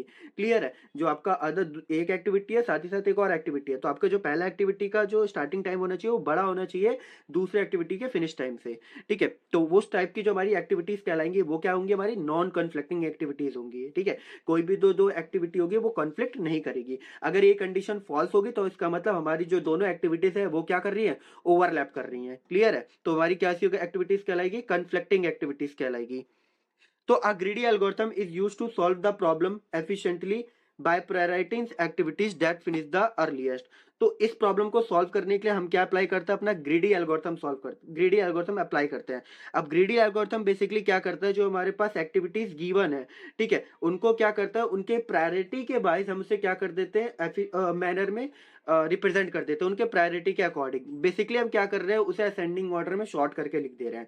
Simple बात ये है, जिसकी सबसे ज्यादा प्रायोरिटी है उसको सबसे पहले, देन उसके बाद जिसके बाद। ठीक है, तो एक तरीके से हम क्या कर रहे हैं, उसके प्रायोरिटी के बेस पर उसे शॉर्ट कर दे रहे हैं। क्लियर है, तो उस टेक्निक पर वर्क करती है हमारी यहाँ पे ग्रीडी एल्गोरिथम। तो ये हमारा बेसिकली क्या था, एक्टिविटी सिलेक्शन प्रॉब्लम होता क्या है और कैसे उसके अंदर हम अप्लाई करते हैं ग्रीडी एल्गोरिथम को। अब इसी को हम न्यूमेरिकल के हेल्प से सॉल्व करते हैं तो ज्यादा अच्छे से क्लियर होगा बेसिकली एक्टिविटी सिलेक्शन प्रॉब्लम का मेन कॉन्सेप्ट क्या है। ठीक है, तो हमारे पास क्या है, activity selection problem, the starting and finishing time of activities are given. तो जो ये पहला इनपुट है ये हमारा स्टार्टिंग टाइम है, और जो हमारा दूसरा इनपुट है हमारा बेसिकली क्या है, फिनिश टाइम है। तो पहला एक्टिविटी क्या है, 2 पे शुरू हुआ और 3 पे खत्म हो गया। ये 3 पे शुरू हुआ, 12 8 पे शुरू हुआ, 12 पे खत्म हो गया, 12 पे शुरू हुआ, 14 पे खत्म हो गया, 3 पे शुरू हुआ, 5 पे खत्म हो गया। तो आप समझ गए होंगे ये हमारा क्या है, ये हमारा स्टार्टिंग टाइम है और ये हमारा क्या है, फिनिशिंग टाइम है। अब हम क्या करेंगे, अपने एक्टिविटीज को शॉर्ट कर देंगे इन इंक्रीजिंग ऑर्डर में, ठीक है, उनके केस में फिनिशिंग टाइम के बेसिस पर, ठीक है। अब फिनिशिंग टाइम बेसिकली मैंने आपको बताया था, ये जो लास्ट वाली वैल्यू होती है हमारी क्या होती है, सिंपल फिनिशिंग टाइम होती है, क्लियर। अब इनके बेस पर हमें क्या करना पड़ेगा, इसे शॉर्ट करना पड़ेगा। अब शॉर्टेड एक्टिविटीज कैसे रिप्रेजेंट करी, ये देखो सिंपल है। पहले क्या हुआ, जो हमारा स्टार्टिंग फिनिशिंग टाइम था सबसे छोटा वो क्या था, 3। तो उसके साथ हमारा जो स्टार्टिंग टाइम वो क्या है, तो पहला एक्टिविटी क्या आ गया, A1, जिसकी क्या है 2,3। अब 3 के बाद इससे बड़ा हमारा फिनिशिंग टाइम किसका है, यहाँ पे 4 है, ठीक। ये तो 11 है, 4 कहाँ पर, ये रहा 4, ठीक है, ये रहा 4, और 4 का स्टार्टिंग टाइम हमारा क्या है 1, तो 1,4। अब 4 के बाद हमारा नेक्स्ट हमारा जो फिनिशिंग टाइम है 4 से बड़ा कौन सा है, ये रहा 5, जो कि क्या है 3,5। फिर क्या है 6, फिर है कि 0,6। फिर क्या है यहाँ पे 7, तो 5,7। फिर यहाँ क्या है 8, तो 3,8। फिर है यहाँ पे 9, तो 5,9। फिर अगेन देखो यहाँ पे 10 है, तो 6,10। फिर यहाँ पे 11, तो 8,11। फिर यहाँ पे 12, तो 8,12। और यहाँ पे 14, तो 12,14। तो सिंपली हमने क्या करा, फिनिशिंग टाइम के बेस पर हमने उसे इंक्रीजिंग ऑर्डर में शॉर्ट कर दिया, हमारी जो एक्टिविटीज गिवन थे, क्लियर है। तो उनके लेकिन स्टार्टिंग टाइम को साथ लेके चलना है आपको, ठीक है, अलग अलग नहीं है, दोनों पेयर के साथ है। अगर आप किसी फिनिशिंग टाइम को उठा रहे हो तो उसके साथ उसका स्टार्टिंग टाइम भी साथ में जाएगा, क्लियर है। तो आपने क्या करा, स्टार्टिंग टाइम और फिनिशिंग टाइम को एज इट इज लिख दिया, ठीक है, किसके बेस पर, फिनिशिंग टाइम के शॉर्टिंग कंडीशन के बेस पर, क्लियर। अब हम क्या करेंगे, अपने पहले पहले वाले एक्टिविटी को सेलेक्ट कर लेंगे कि हमारी जो स्टार्टिंग एक्टिविटी है वो A1 है। तो we select the first activity A1 2,3। अब हम कंपेयर करेंगे जो हमारी A2 एक्टिविटी है वो कन्फ्लिक्टिंग है या नॉन कन्फ्लिक्टिंग है। कैसे पता करते हैं, मैंने आपको बताया था, चेक एक्टिविटी ऑफ A2। कैसे, जो हमारी नई एक्टिविटी है उसका starting time of A2 is greater than equal to finish time of A1, क्योंकि हमारा A1 क्या था, प्रीवियस एक्टिविटी था, तो उसका फिनिशिंग टाइम हमारा बेसिकली क्या है 3, और स्टार्टिंग टाइम ऑफ A2 हमारा बेसिकली क्या है यहाँ पे 1। तो देखो 1 ग्रेटर देन इक्वल टू 3 होता है, नहीं होता है। तो बेसिकली जिसका मतलब क्या हो गया, हम A2 को हम सेलेक्ट नहीं करेंगे। तो यहाँ पे क्या आएगा, A2 इज नॉट सेलेक्ट। जो A2 एक्टिविटी है उसको हमने क्या करा है, रिजेक्ट कर दिया, उसको सेलेक्टेड नहीं करा है। तो A2 का पता चल गया। अब हम A3 वाले पे जाएंगे। अब A3 का सेम कंडीशन, सेम वही फॉलो करो। Check for activity A3, starting time of A3 is greater than equal to finish time of A1। A1 वाले को ये भी चेक करना है, क्योंकि यहाँ पे A2 हमारा एक्टिविटी सेलेक्ट नहीं हुआ, वो रिजेक्ट हो चुका है। तो एक्टिविटी A1 का फिनिशिंग टाइम क्या है, यहाँ पे 3 है, और starting time of A3 already हमारा क्या है 3 है। तो 3 ग्रेटर देन इक्वल टू 3 होता है, जो कि कंडीशन क्या होगी, ट्रू।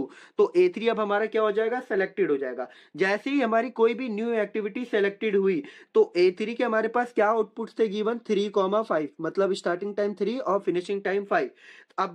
अब हम जो कंपेयर करेंगे फिनिशिंग टाइम प्रीवियस वाला, वो होगा हमारा एक्टिविटी A3 का, क्लियर है। तो ये बात जरूर याद करना, जैसे हमारा नया एक्टिविटी सेलेक्ट हुआ तब हम उसके फिनिशिंग टाइम को कंपैरिजन करेंगे अब, ठीक है। अब चेक फॉर एक्टिविटी A4। तो A4 की स्टार्टिंग टाइम हमारा क्या है 0, ठीक है, और एक्टिविटी A4 का फिनिशिंग टाइम क्या है बेसिकली यहाँ पर 5, क्लियर है। तो स्टार्टिंग टाइम ऑफ A4 यहाँ पे क्या है 0, और फिनिशिंग टाइम ऑफ A3 हमारा क्या है 5, जो कि हमारा क्या है यहाँ पे कंडीशन फॉल्स होगी, मतलब ये कैसा आ गया, कॉन्फ्लिक्टिंग आ गया। कॉन्फ्लिक्टिंग आ गया तो A4 को हम सेलेक्ट नहीं करेंगे। ऐसे आप A5 का देखो, A5 का जो स्टार्टिंग टाइम है वो क्या है बेसिकली 5, और A3 का फिनिशिंग टाइम क्या है 5, तो दोनों 5 मैच कर गए, मतलब greater than equal to 5 condition true हो गई, जिसका मतलब क्या होगा, A5 हमारा सेलेक्टेड हो जाएगा। अब टेबल के बेस पर ही दिखा देता हूं मैं आपको सारी, ठीक है। अब A5 सेलेक्टेड हो गया, तब अब हमारा जो फिनिशिंग टाइम होगा हम A5 का चेक करेंगे, मतलब 7 का चेक करेंगे।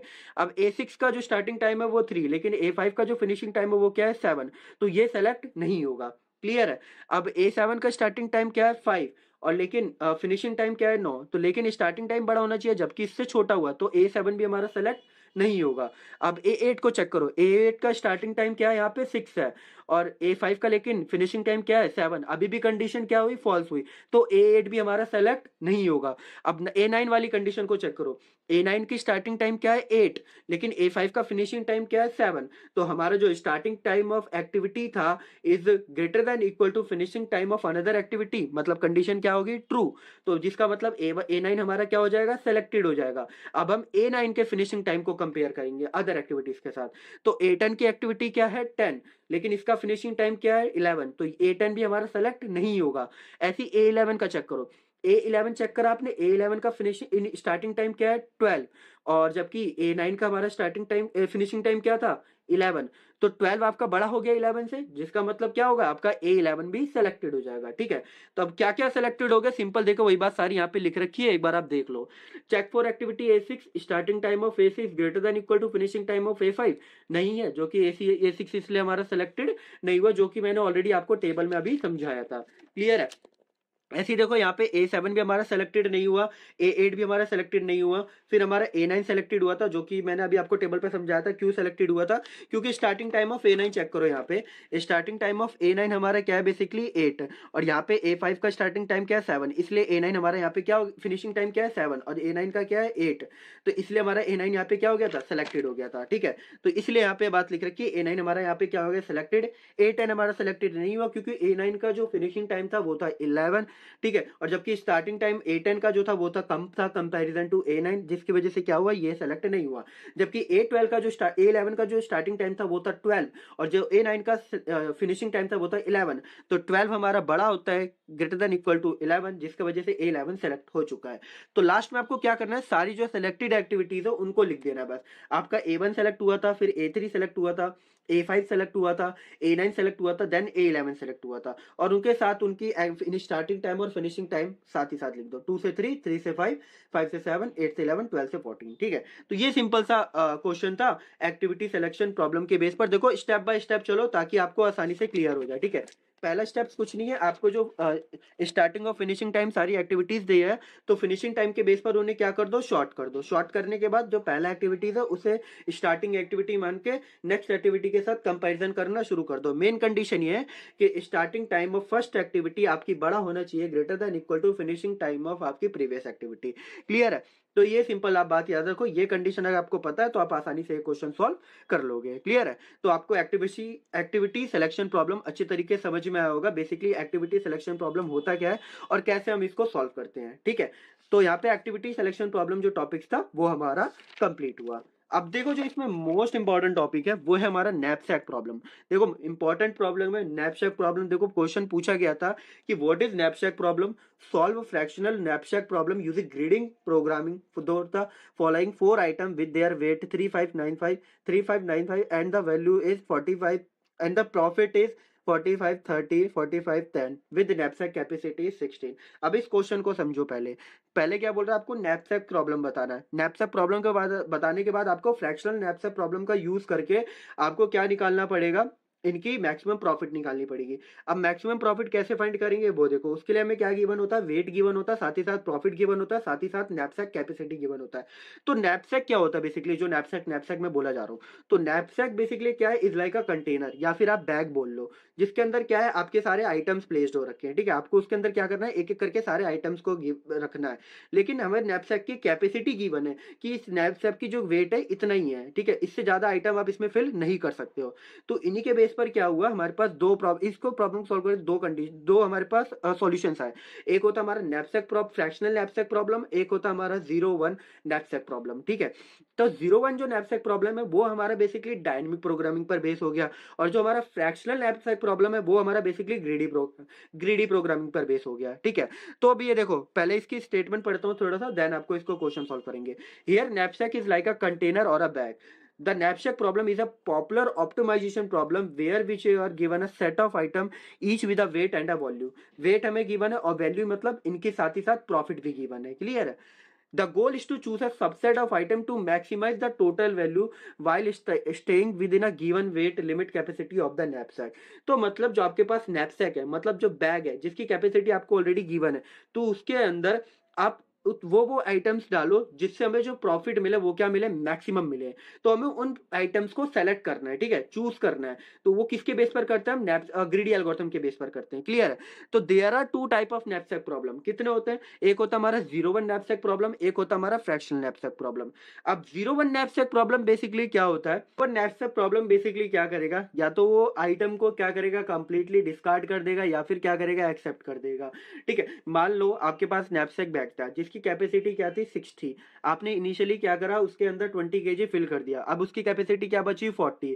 फिर अगेन आपने क्या करा, उसके अंदर 30 केजी का अगेन आपने उसके अंदर फिल कर दिया, अब उसकी कैपेसिटी क्या बची बेसिकली 10। लेकिन जो आपके पास आइटम है वो कितने केजी का है, 20 केजी का है।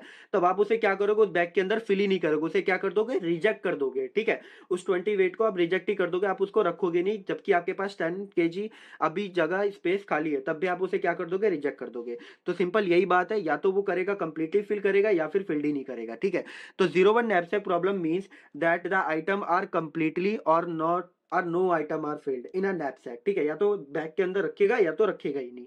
अब 01 knapsack problem is solve by the dynamic programming. तो हम डीपी की हेल्प से हम इसको सॉल्व करते हैं। ठीक है, अब जो हमारे इसमें दूसरा है वो है फ्रैक्शनल knapsack प्रॉब्लम। देखो नाम से ही समझ में आ रहा है, हम इसे क्या करेंगे, डिवाइड कर देंगे। ठीक है, मतलब जो हमारे पास knapsack प्रॉब्लम है means that we can divide the item, जो हमारे पास आइटम उसे क्या कर देंगे, डिवाइड कर देंगे। जो अभी मैंने कंडीशन ली, जो अभी मैंने एग्जांपल बताया आपको, वही एग्जांपल वापस बताता हूँ। मान लो आपके पास एक knapsack है जिसकी कैपेसिटी क्या है 60 दे रखी है, आपने इंसर्ट करा इसके अंदर पहले 20 केजी, तो अब इसकी कैपेसिटी क्या बच गई 40। फिर आपने क्या कर दिया, इंसर्ट 30 केजी, अब इसकी कैपेसिटी क्या बच गई 1, लेकिन आपको इंसर्ट क्या करना है अभी भी 20 केजी का। तो आप क्या करोगे, आपके पास 10 केजी अभी खाली स्पेस है, तो आप इसका क्या करोगे, इसका आप 10 केजी इसके अंदर इंसर्ट कर दोगे। क्लियर है, आप इसका 10 केजी इसके अंदर इंसर्ट कर दोगे, बाकी 10 केजी हटा दोगे। तो इस तरीके से ये काम करता है आपका फ्रैक्शनल knapsack प्रॉब्लम। और जबकि ये अगर हमारा 01 होता तो हम इसे अंदर knapsack के अंदर बेचते ही नहीं, ठीक है, इंसर्ट ही नहीं करते। तो ये सिंपल सा डिफरेंस होता है हमारा फ्रैक्शनल knapsack प्रॉब्लम में और हमारा 01 knapsack प्रॉब्लम में। और जो फ्रैक्शनल knapsack प्रॉब्लम है हम इसे यूजिंग ग्रीडी एल्गोरिथम की हेल्प से सॉल्व करते हैं। क्लियर है, अब इसका एक न्यूमेरिकल क्वेश्चन देखो, ताकि आपको अच्छे तरीके से क्लियर हो कि इसके न्यूमेरिकल क्वेश्चन को सॉल्व कैसे करते हैं। ठीक है, जो हमें ऑलरेडी क्वेश्चन पेपर में गिवन था, हमारे पास क्या थे, हमने क्या करा, प्रॉफिट्स गिवन थी और साथ ही साथ वेट गिवन था। ठीक है, प्रॉफिट को लिख दिया 45 30 45 और 10, और साथ ही साथ वेट गिवन था 3595। ठीक है, एन मतलब नंबर ऑफ जो हमारे पास इनपुट्स गिवन थे वो हमारे पास कितने हैं 4। ठीक है, और जो हमारी knapsack की कैपेसिटी मतलब जो हमारे पास टोटल बैग मतलब जो बैग की कैपेसिटी है वो हमारे पास कितनी है 16 किलो। ठीक है, तो सिंपल ये हमारे पास वैल्यू गिवन है। अब ये पी आई और डब्ल्यू आई भूल जाओ। ठीक है, ये तो हमारा लास्ट अप्रोच होता है। अब इसके हमारे पास बेसिकली 3 मेथड होते हैं जिसके थ्रू हम टोटल प्रॉफिट फाइंड कर पाते हैं। एक तो होता है कि हम इसमें से मैक्सिमम प्रॉफिट को चूज करके अपने आइटम को सेलेक्ट करें, और एक होता है कि हम मिनिमम वेट को चूज करके हम अपने आइटम को सेलेक्ट करें, और एक होता है हम उसके प्रॉफिट और वेट के रेशियो के बेस पर हम उसके टोटल प्रॉफिट फाइंड करें। क्लियर है, अब सिंपल सा देखो, पहला मेथड क्या है, select object with maximum profit. ठीक है, अब हमें क्या करना है, उन ऑब्जेक्ट को सेलेक्ट करना है जिनकी प्रॉफिट क्या हो, मैक्सिमम हो। अब आप ये देखो, ऑब्जेक्ट हमारा सबसे पहले देखो, ऑब्जेक्ट जिसका मैक्सिमम प्रॉफिट है, तो यहाँ पे क्या है 45 इसका भी 45 इसका है, तो जो पहले आया उसको पिकअप कर लो। तो ऑब्जेक्ट 1 की प्रॉफिट कितनी होगी 45, और ऑब्जेक्ट 1 का वेट कितना हो गया 3, और इनिशियल हमारी कैपेसिटी कितनी है 16, तो आसानी से ये पूरा फिल हो जाएगा। तो हमने क्या करा, इसको पूरा फिल कर दिया, तो अब हमारे पास रिमेनिंग कैपेसिटी कितनी बच गई 13। क्लियर है, अब उसके बाद जो नेक्स्ट हमारी हाईएस्ट मैक्सिमम प्रॉफिट है वो क्या हमारा 45। ठीक है, जिसका ऑब्जेक्ट हमारा वो कौन सा है 3। ठीक है, और साथ ही साथ इसका वेट कितना है 9, तो यहाँ पे 9 आ गया, और हमारे पास जो रिमेनिंग वेट गिवन था वो हमारे पास कितना है 13, तो 13 माइनस 9 करेंगे 4, हमारे पास रिमेनिंग वेट कितना बचा 4 बचा। क्लियर है, अब हमारे पास जो नेक्स्ट मैक्सिमम प्रॉफिट है वो कितना है यहाँ पे बेसिकली 30 है, लेकिन उसका वेट कितना है 5, वेट 5 है, लेकिन हमारे पास रिमेनिंग कितना बचा है 4, जिसमें से हम क्या करेंगे 4 ही कंसीडर करेंगे, एक को हम हटा देंगे। क्लियर है, तो हमने क्या करा, जो हमारे पास इसका गिवन था मतलब जो हमारे पास इसकी प्रॉफिट थी, ठीक है, कितना था 30 लिखा, साथ ही साथ जो हमारे पास रिमेनिंग वेट था वो मल्टीप्लाई करा और डिवाइड कर दिया उसके वेट के साथ।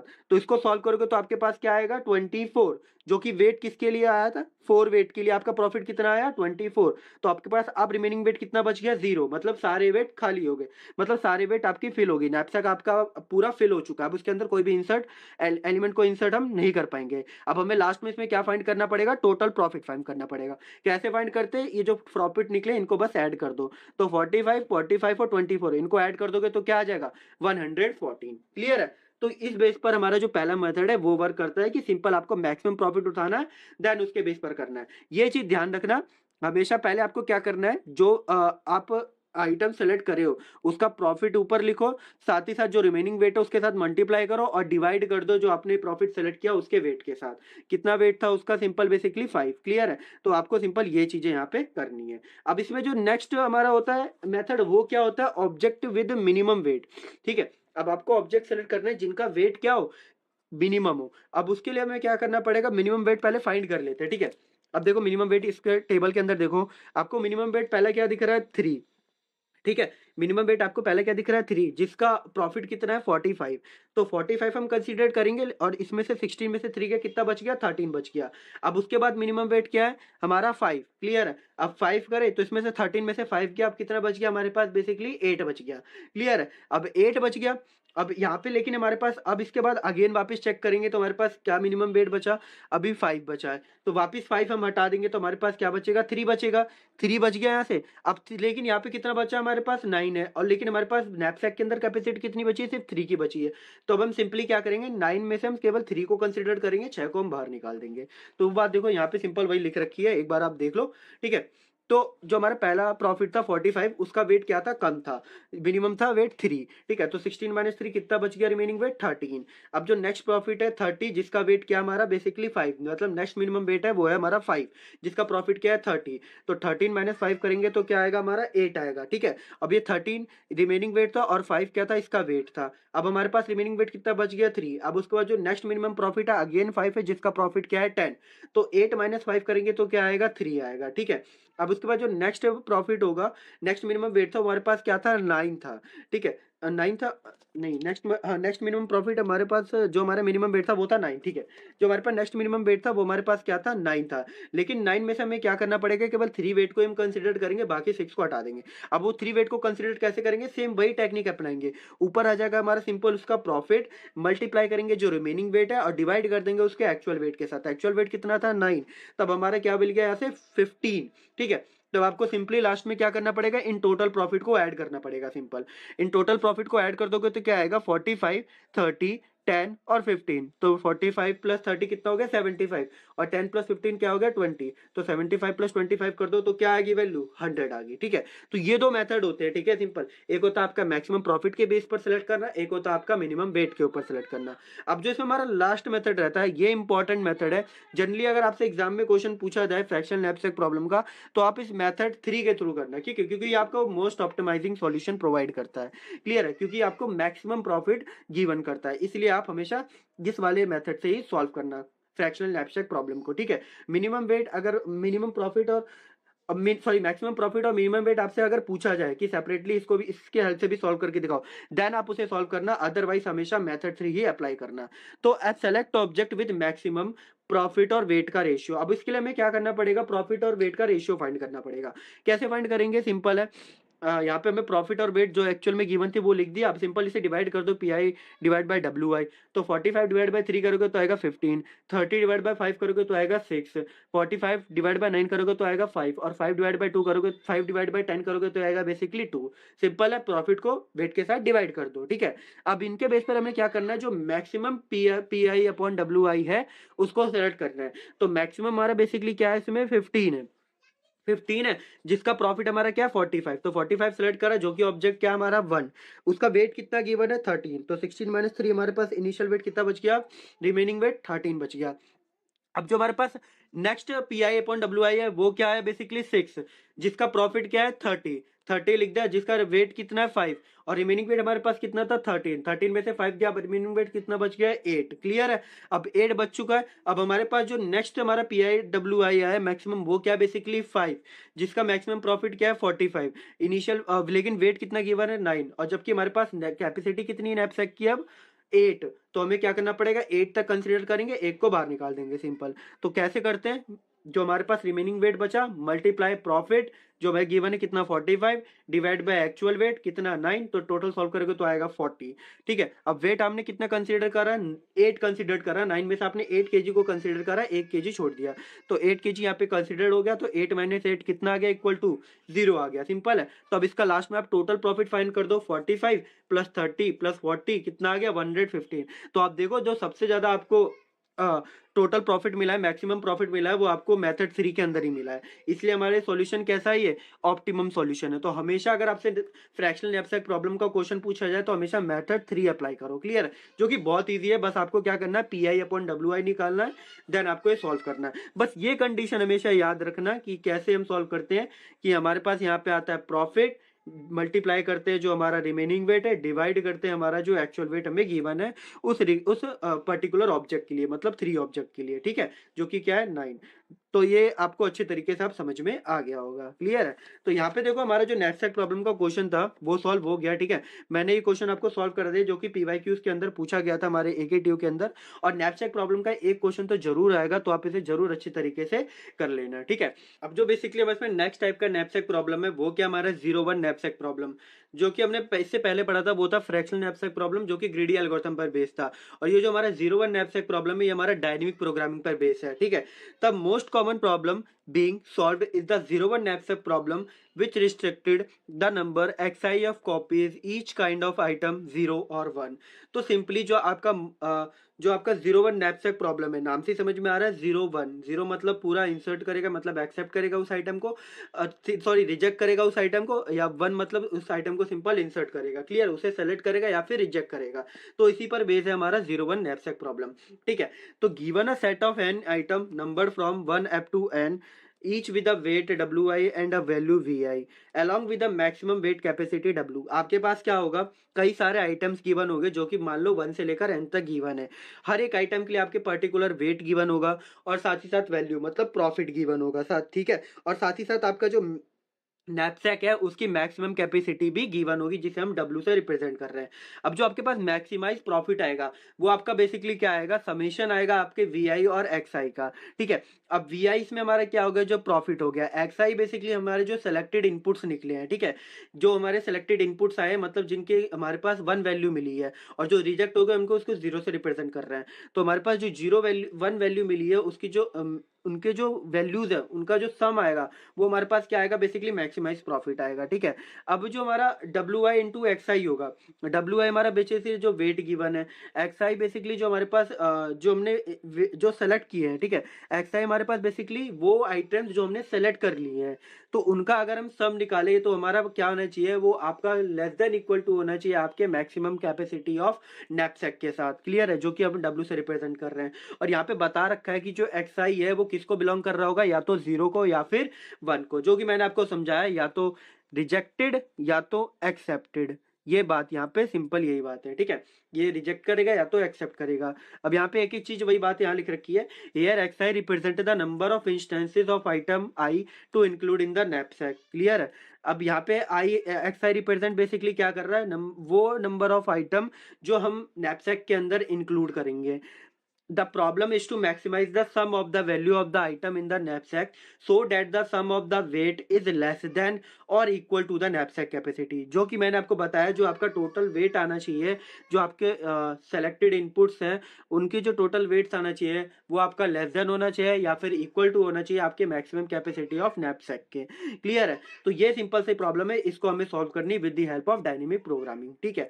अब इसकी जो टाइम कॉम्प्लेक्सिटी आती है वो बेसिकली क्या होती है, O of n into W. N हमारे बेसिकली क्या होता है, जो हमारे पास नंबर ऑफ एलिमेंट गिवन है, और वेट हमारा बेसिकली क्या है, जो नैपसैक की कैपेसिटी गिवन है जिसे हम कैपिटल W से रिप्रेजेंट कर रहे हैं। ठीक है? तो इसकी टाइम कॉम्प्लेक्सिटी बेसिकली क्या होती है, big O of n into W. ठीक है? तो ये होता है हमारा सिंपल 01 नैपसैक प्रॉब्लम बेसिकली क्या होता है और कैसे किस टेक्निक पर वर्क करता है हमारा बेसिकली नैपसैक प्रॉब्लम। ठीक है? अब इसका क्वेश्चन से समझते हैं, क्वेश्चन से ज्यादा अच्छे तरीके से क्लियर होगा। ठीक है? ऊपर क्या दे रखा है आपको, फॉर्मूला दे रखा है, उस फॉर्मूले को भी भूल जाओ, पहले आप इस क्वेश्चन को समझो, देन उस फॉर्मूले पर बताऊंगा। ये वेट आपको गिवन है, जो हमारे पास इनपुट है उनके रिगार्डिंग वेट्स गिवन है 3 4 5 6। उनके रिगार्डिंग हमें प्रॉफिट भी गिवन है, क्या क्या प्रॉफिट है 2 3 4 1। ठीक है? जो हमारी मैक्सिमम कैपेसिटी हमारे नैपसैक की वो हमें 8 है, और नंबर ऑफ एलिमेंट हमारे पास कितना है 4। अब उसके लिए आपको क्या करना, सिंपल एक टेबल क्रिएट करो जो आपके पास मैक्सिमम कैपेसिटी है 0 से लेकर उस मैक्सिमम कैपेसिटी के साथ, मतलब 0 1 2 3 4 5 6 7 8। क्लियर है? और साथ ही साथ यहाँ पे क्या होगा, यहाँ पर भी आपका क्या है बेसिकली बेसिकली जो नंबर ऑफ इनपुट कितने गिवन है 4, तो 0 से लेकर 4 तक आप इसका भी सिंपल क्या करो, रो वाइज भी खींच दो। टेबल बना दिया आपने पूरा। अब यहाँ पे जो 0th रो होगा वो आपका P I basically W I होगा, तो पी आई को सिंपल एज इट इज लिख दो। क्या हमारे पास गिवन है प्रॉफिट 2341, 2341 लिख दिया। उसके रिगार्डिंग वेट्स का गिवन है 3456, 3456 लिख दिया। ये चीज आप आराम से कंप्लीट कर लोगे। अब इनिशियल स्टेप, पहला स्टेप आपको क्या करना है, जो आपका 0th रो है और 0th कॉलम है सबको 0 से फिल कर दो। आपने फिल कर दिया है। अब आपको, या आपने 0th रो और 0th कॉलम आपने फिल कर दिया। अब आप पहुंचे फर्स्ट रो वाले के पास।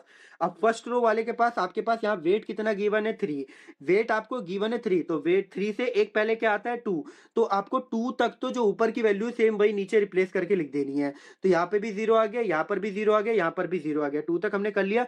अब 3 वैल्यू पे क्या, 3 प्लेस पे क्या वैल्यू आएगी वो अब हमें फाइंड करना पड़ेगा। अब वो हम फाइंड कैसे करेंगे, with the help of this formula.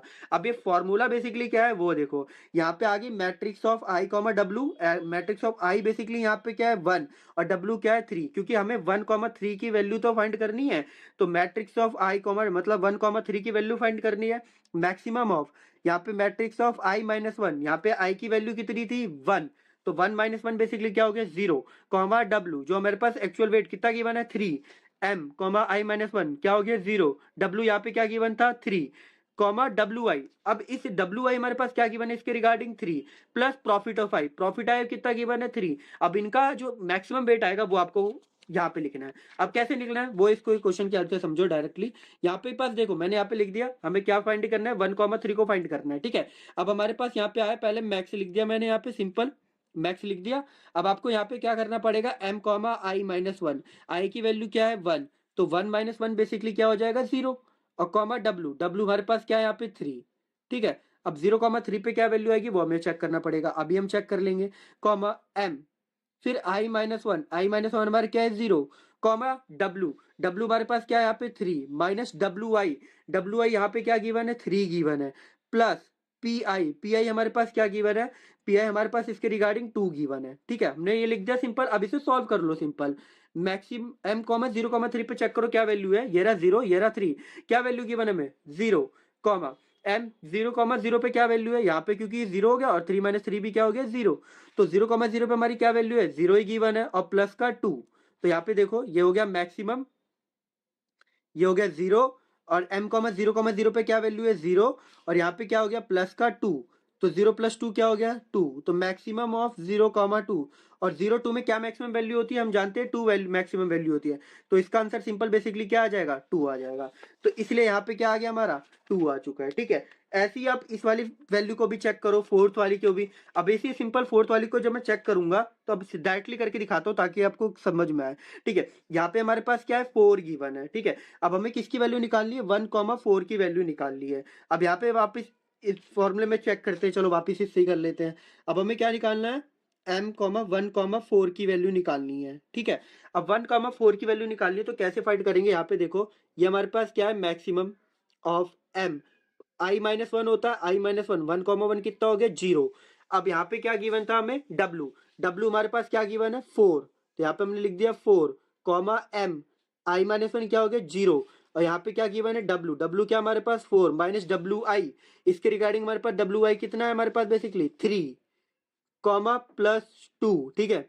यहाँ पे क्योंकि प्रॉफिट तो हमें सिंपल सिर्फ का गेम ही है 2 ही। अब इसको सॉल्व कर दो डायरेक्टली, तो यहाँ पे क्या आ गया मैक्स ऑफ 0 कॉमा 4 पे क्या वैल्यू पड़ी है 0 कॉमा 4 पे हमारी वैल्यू पड़ी है 0, प्लस m ऑफ 0 कॉमा 1, क्योंकि 4 माइनस 3 क्या हो गया 1, तो 0 कॉमा 1 पे हमारी क्या वैल्यू पड़ी है 0 और प्लस 2, तो यहाँ पे देखो ये हो गया मैक्सिमम, ये हो गया 0, 0 कॉमा 1 पे वैल्यू थी 0 और प्लस 2, तो अगेन क्या वैल्यू आई 0 कॉमा 2, और 0 कॉमा 2 में क्या वैल्यू बड़ी होती है 2 वैल्यू बड़ी होती है।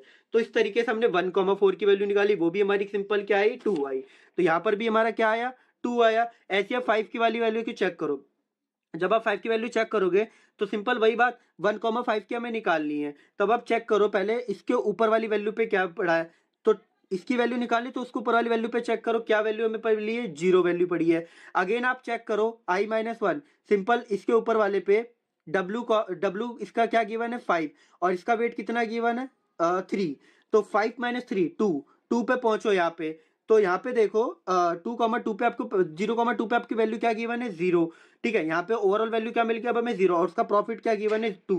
तो मैक्सिमम ऑफ 0,2 हमारे पास क्या निकलेगा, अगेन 2 निकलेगा। ठीक है, इसका भी चेक करोगे वापस 2 निकलेगा, इसका भी चेक करोगे वापस 2 निकलेगा, इसका भी चेक करोगे वापस 2 निकलेगा। क्या फॉर्मूला है, यही फॉर्मूला है। बस ये फॉर्मूला अगर आपको पता है तो आप आसानी से टेबल फिल कर लोगे विदाउट एनी ट्रिक, बिना किसी कंफ्यूजन के। क्योंकि आपको अगर फॉर्मूला पता है तो कंफ्यूजन ही किस बात की, आसानी से सारे सॉल्व कर लोगे। क्लियर है। ऐसे ही आप देखो 3 वाली की वैल्यू भी फाइंड करोगे। ठीक है, 3 के अंदर भी आपको 3 तक वेट कितना गिवन है, यहाँ पे 4 गिवन है। मतलब जो हमारा ऑब्जेक्ट 2 है उसका वेट कितना गिवन है, 4 गिवन है। तो 4 - 1 3 तक तो आपको एज इट इज जो ऊपर की वैल्यू वो नीचे लिख देनी है। तो 0 0 0 और 2 यहाँ तक। अब 4 से आपको चेक करना शुरू करना पड़ेगा, किसकी हेल्प से, with the help of this formula. ये फॉर्मूला पे सारी वैल्यूज अप्लाई करो। मैंने आपको बताई दी है बेसिकली आई क्या होता है, डब्ल्यू क्या होता है, कैपिटल डब्ल्यू क्या है, यहाँ पे प्रॉफिट क्या है, सारी चीजें गिवन रहती है। सिंपल आपको उसके फॉर्मूले के अंदर इंसर्ट करके वैल्यू फाइंड कर देनी है। ठीक है, ऐसे ही आप 4 पे, अब यहाँ पे जो थर्ड ऑब्जेक्ट है उसका मिनिमम वेट क्या गिवन है 5। अब आपको 5 से पहले क्या आता है नंबर 4, तो 4 तक तो जो एज इट इज ऊपर की वैल्यू वह एज इट इज नीचे उतार दो। क्लियर है। फिर आगे के लिए आप फॉर्मूले की हेल्प से वैल्यूज फाइंड कर लो, जो कि क्या आएगा 4 4 5 6। क्लियर है। अब ऐसे ही आप लास्ट वाली वैल्यू भी निकालोगे तो सिंपल आएगा। ठीक है, इधर क्या हमारे पास जो वेट है 6, तो मतलब 0 से लेकर 5 तक तो जो ऊपर की वैल्यू सेम नीचे इंसर्ट कर दो। फिर यहाँ पे 6 की वैल्यू निकालो, 7 की वैल्यू निकालो और 8 की वैल्यू निकालो, जो कि आएगी 4 5 और 6। क्लियर है। एक बार और वैल्यू आपको निकाल के दिखा देता हूँ। ठीक है, मैंने यहाँ पे कुछ और वैल्यूज आपको निकाल के दिखा दी है ताकि आप फॉर्मूले को अच्छे तरीके से समझ पाओ, ताकि फॉर्मूला आपको याद हो जाए। ठीक है, जैसे मेरे को निकालनी है किसकी वैल्यू, 4,7, 4 ये रहा और 7 ये रहा। मुझे इस 4,7 की ये वैल्यू फाइंड करनी है। कैसे फाइंड करनी पड़ेगी, अब देखो ये रहा मैक्सिमम एम i-1, आई हमारे पास कितना है 4, तो 4 - 1 कितना हो गया 3, कॉमा वेट, वेट हमारे पास कितना गिवन है 7 7, m i-1 4 - 1 कितना हो गया 3, कॉमा वेट, वेट कितना गिवन है 7। और इस पर्टिकुलर ऑब्जेक्ट 4 ऑब्जेक्ट के लिए हमारे पास वेट कितना गिवन है 6, तो 7 - 6। और उसका प्रॉफिट क्या गिवन है, मतलब पी आई की वैल्यू क्या है यहाँ पे 4, तो P4 पे हमारे प्रॉफिट क्या गिवन है 1, तो यहाँ पे 1 आ गया। वैल्यू सॉल्व करो। 3,7 पे क्या वैल्यू गिवन है, ये रहा 3 ये रहा 7, क्या वैल्यू गिवन है 5, तो 3,7 पे हमारी वैल्यू गिवन है 5। और यहाँ पे आ जाएगा 7 - 6 1 होता है, तो 3,1 पे चेक कर लो क्या वैल्यू गिवन है, ये रहा 3 ये रहा 1, क्या गिवन है 0, तो 3,1 पे मिल गया हमें 0 और +1, तो 5,1, तो क्या वैल्यू मिल गई मैक्सिमम प्रॉफिट, यहाँ से मैक्स वैल्यू आपको क्या मिल गई 5। तो इसलिए यहाँ पे क्या इंसर्ट वैल्यू हुई है 5 इंसर्ट हुई है। ऐसे आप 3,7 वापिस निकाल के दिखा देता हूँ 3,7 के लिए भी, कि ऊपर की वैल्यू 5 कैसे है ये भी चेक करके बता देता हूँ। सिंपल तरीका है, ध्यान से देखो। आपको क्या करना पड़ेगा, ये आपके पास आई गिवन है, आपके पास वेट गिवन है, तो यहाँ पे होता है i-1, तो 3 - 1 कितना हो गया 2, कॉमा वेट हमारे पास कितना है 2, तो m 2,7 पे क्या वैल्यू चेक पड़ी है देखो, मतलब इसके ऊपर वाली वैल्यू चेक करो क्या है 5, तो इसके ऊपर वाली वैल्यू हमने लिख दी 5। तो फिर वापिस m, फिर यहाँ पे क्या वैल्यू आई जो हमारे पास i-1, तो 3 - 1 क्या आ गया 2। अब w कितना गिवन था 7, अब इसके रिगार्डिंग क्या w गिवन है वो चेक करो। इसके रिगार्डिंग हमारे पास w कितना गिवन है, इसके रिगार्डिंग हमारे पास w गिवन है 5। ठीक है, तो 7 - 5 आ गया। और इसके रिगार्डिंग हमारे पास प्रॉफिट कितना गिवन है, P3 के लिए प्रॉफिट हमारे पास गिवन है तो 4, यहाँ पे कितना आ गया प्लस का 4, तो 2,7 पे वैल्यू थी 5, 7 - 5 गया 2, तो 2,2 पे हमारे पास वैल्यू क्या पड़ी है, ये रहा 2 ये रहा 2, 2,2 पे हमारे पास वैल्यू पड़ी है 0। ठीक है, अब यहाँ पे 2,2 पे वैल्यू हमारी पड़ी है 0, तो 0 + 4 कितना हो गया 4, तो 5,4 पे एक्चुअल वैल्यू में क्या मिल गई 5 ही मिल गई। क्लियर है। तो इस तरीके से सिंपल हम फाइंड करते हैं कि कैसे हम निकालते हैं। ठीक है, तो आपको अब अच्छी तरीके से समझ में आया होगा बेसिकली कैसे हम फाइंड करते हैं कि, किसी पार्टिकुलर कि हम किसी पार्टिकुलर मैट्रिक्स की वैल्यू को हम कैसे फाइंड कर सकते हैं। ठीक है, तो आपको ये समझ में आ गया होगा कि 0 1 नेट से प्रॉब्लम से ये आइटम्स कैसे फिल करते हैं। बेसिकली नंबर लास्ट रह जाता है, इसका सिलेक्शन क्राइटेरिया किस बेस पर करते हैं। ठीक है, तो इसका सिलेक्शन क्राइटेरिया मोस्ट इंपॉर्टेंट है, उसको ध्यान से रखो, क्योंकि जो आपका फाइनल रिजल्ट होगा वो आपका सिलेक्शन क्राइटेरिया के बेस पर होगा। कैसे होगा वो ध्यान से देखो। यहाँ पे आप जैसे लास्ट ऑब्जेक्ट हमारे पास लास्ट ऑब्जेक्ट है जिसका मैक्सिमम वेट जो गिवन था 6 और प्रॉफिट भी कितना आया यहाँ पे 6 आया। अब इसको चेक करेंगे उसके ऊपर वाले के साथ। जब आप इसके ऊपर वाले के साथ चेक करोगे तो इसकी वैल्यू क्या है, हमारे पास 6 है, तो दोनों क्या हो गया सेम, जिसका मतलब जो ऑब्जेक्ट 4 हम उसे कंसीडर नहीं करेंगे। तो ऑब्जेक्ट 4 को हमने कंसीडर नहीं करा, उसकी जगह क्या वैल्यू आ गई 0। यहाँ पे देखो ऑब्जेक्ट जो जिसका वेट 6 था वो कहाँ पर लास्ट में ही प्रेजेंट है, तो उसका वैल्यू क्या आ गया, सिंपल 0 आ गया, तो यहाँ पे क्या आ गया 0। क्लियर है, तो यहाँ पे 0 आ गया। अब वापिस चेक करो, अब इसके ऊपर वाले चेक करो, यहाँ पे क्या है 5, यहाँ पे क्या है 6 से ऊपर वाले पे क्या है 5, दोनों डिफरेंट हो गए, तो मतलब जो ऑब्जेक्ट 3 है वो हमारा क्या होगा कंसिडर्ड होगा, जिसका वेट क्या है बेसिकली 5। तो यहाँ पे ऑब्जेक्ट 5 हमारा क्या है, वेट 5 किसका है, ऑब्जेक्ट थ्री का। तो यहाँ पे देखो ऑब्जेक्ट थ्री का हमने क्या लिख दिया, यहाँ पे बेसिकली 1 कर दिया। क्लियर है। अब चेक करो हमारे पास जो ये वेट 5 वाला था, बेसिकली ये जो वेट 5 है ये सेलेक्ट हो चुका है, इसको हमने सेलेक्ट कर लिया है। अब हमारे पास रिमेनिंग जो प्रॉफिट बचा वो कितना बचा, यहाँ पे कितना है 6 और ये कितना है 4, तो 6 माइनस 4 इज इक्वल टू 2। तो रिमेनिंग प्रॉफिट हमारे पास कितना बच गया, अब सिर्फ 2 प्रॉफिट बच चुका है। अब उसके ऊपर वाली वैल्यू पे चेक करो कहीं भी 2 प्रेजेंट है, तो यहाँ पे 6 के ऊपर गए हम 5 मिला। अब इस 5 वाले में हमने रो में चेक करा कहीं भी 2 प्रेजेंट है, यस इट इज प्रेजेंट, इसके यहाँ प्रेजेंट है। फिर अगेन इसके ऊपर वाले पे चेक करेंगे 2 प्रेजेंट है, इस पूरे रो में 2 प्रेजेंट है। फिर अगेन इसके ऊपर वाले में चेक करेंगे 2 प्रेजेंट है, नहीं प्रेजेंट है, तो देन दिस वाली जो रो है ये हमारी सेलेक्टेड हो जाएगी, मतलब जो ऑब्जेक्ट 1 है वो सेलेक्ट हो जाएगा, जिसका वेट बेसिकली क्या है 3। तो वेट 3 हमारे किसका है, पहले वाले ऑब्जेक्ट का। तो पहला वाला ऑब्जेक्ट बेसिकली क्या हो गया, हमारा सेलेक्टेड हो गया। जब हमारा पहला वाला ऑब्जेक्ट सेलेक्टेड हो गया तो इसके मतलब जो हमारा 5 था, मतलब जो ये ऑब्जेक्ट 2 था ये हमारा क्या होगा, नॉन सेलेक्टेड हो जाएगा। तो उसको हमने किससे रिप्लेस कर दिया, सिंपल 0 से रिप्लेस कर दिया।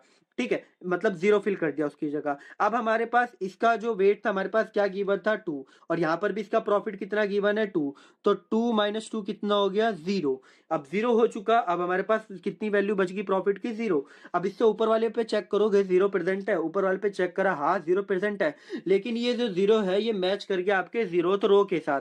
अगर 0 मैच कर गया आपके 0th रो के साथ, या कोई भी 0 आपके 0th रो के साथ मैच कर गया सिंपल, तब आपको सिंपल क्या करना पड़ेगा, एग्जिट कर जाना पड़ेगा, आपका यहाँ पे स्टॉप हो चुका है।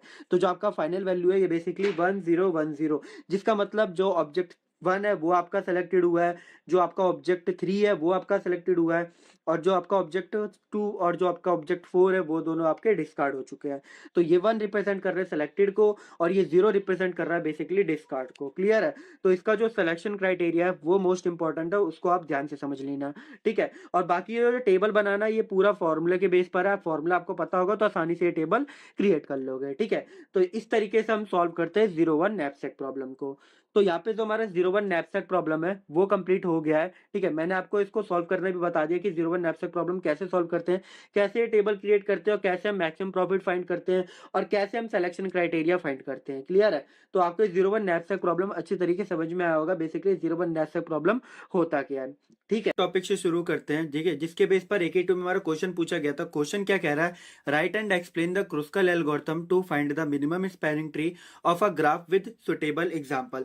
तो क्या कह रहा है, क्रुस्कल एल्गोरिथम का यूज करके आपको ग्राफ का मिनिमम स्पैनिंग ट्री फाइंड करके बताना है। ठीक है, तो मिनिमम स्पैनिंग ट्री फाइंड करने के लिए हमारे पास 2 एल्गोरिथम होते हैं, एक होता हमारा क्रुस्कल एल्गोरिथम, एक होता हमारा प्रिज्म एल्गोरिथम।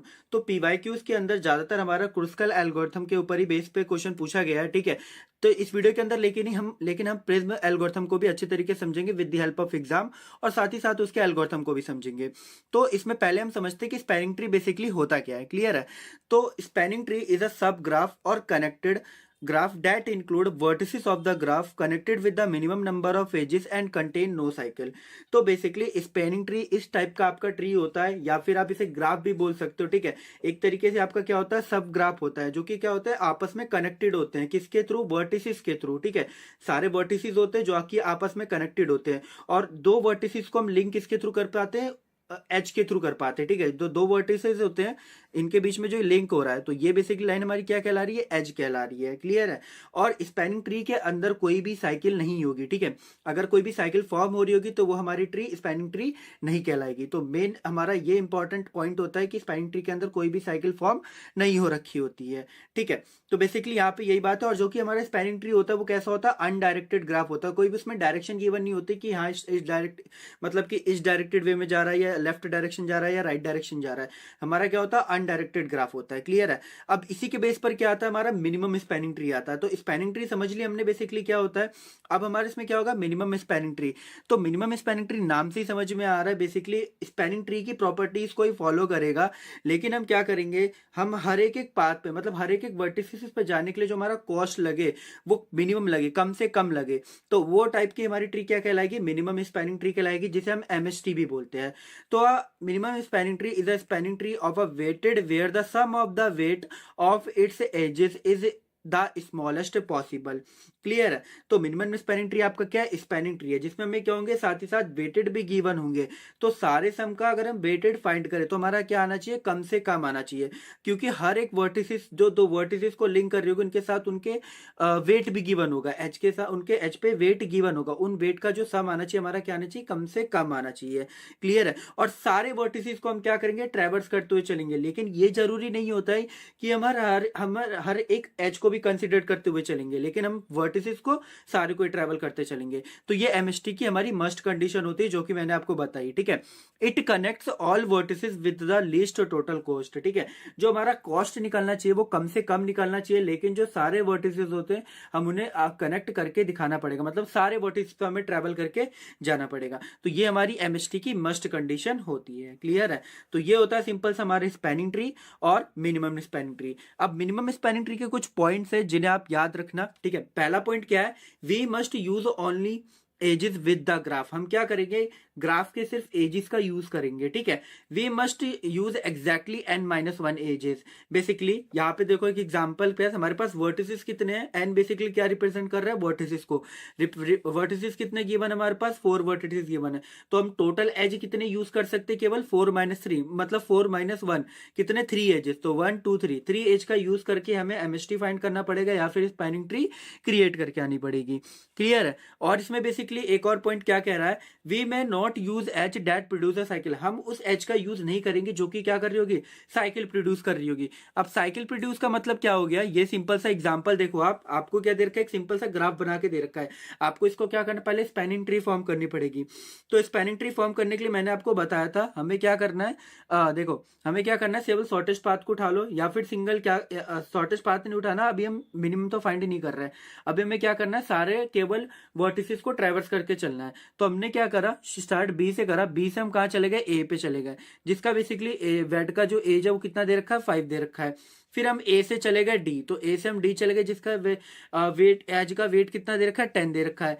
फिर हम डी से सी चले गए, जिसका वेट का एज कितना दे रखा है, 2 दे रखा है। क्लियर है। तो ये हमारी बेसिकली क्या होगी, स्पैनिंग ट्री फॉर्म हो गई। अगर मान लो मैं अगर सी को इस बी के साथ कर दूं कंबाइन, तो यहाँ पे क्या हो जाएगा, क्लोज्ड साइकिल फॉर्म हो जाएगी। जबकि मैंने बताया था कि हमारे स्पैनिंग ट्री के अंदर कोई भी क्लोज्ड साइकिल फॉर्म नहीं होनी चाहिए, ये हमारी मस्ट कंडीशन होती है। अगर ये हमसे बोलता है एमएसटी बना के दिखाओ, मतलब मिनिमम स्पैनिंग ट्री फाइंड करके दिखाओ, तो हमें उन वेटेड एजेस को कंसिडर करना था जिनका कॉस्ट कम से कम निकले। अब जैसे इसी एग्जाम्पल की मैं बात करूं, तो इस एग्जाम्पल में अगर मैंने ए से शुरू करा, तो यहाँ भी 5 है, यहाँ भी 5 है, यहाँ 10 है। तो इन तीनों में मिनिमम क्या है, ये दोनों 5 है। अब इन दोनों में से आप कोई भी कंसिडर कर सकते हो। मैंने मान लो इस वैल्यू कर लिया, तो ए से सी पहला मेरा लिंक हो गया। अब सी से जो कौन कौन से वर्टिसेस कनेक्टेड है, डी कनेक्टेड और बी कनेक्टेड है, क्योंकि ए तो ऑलरेडी हम ट्रेवर्स करके आ चुके हैं। अब सी के साथ उसके एच का वेट कितना दे रखा है, 2, और बी के साथ उसके एच का वेट कितना दे रखा है, 4। क्लियर। तो इन दोनों में मिनिमम वेट किसका है, हमारे डी का है। तो हम क्या करेंगे, सी से डी को ट्रेवर्स करेंगे, हम सी से डी पे चले गए। क्लियर है।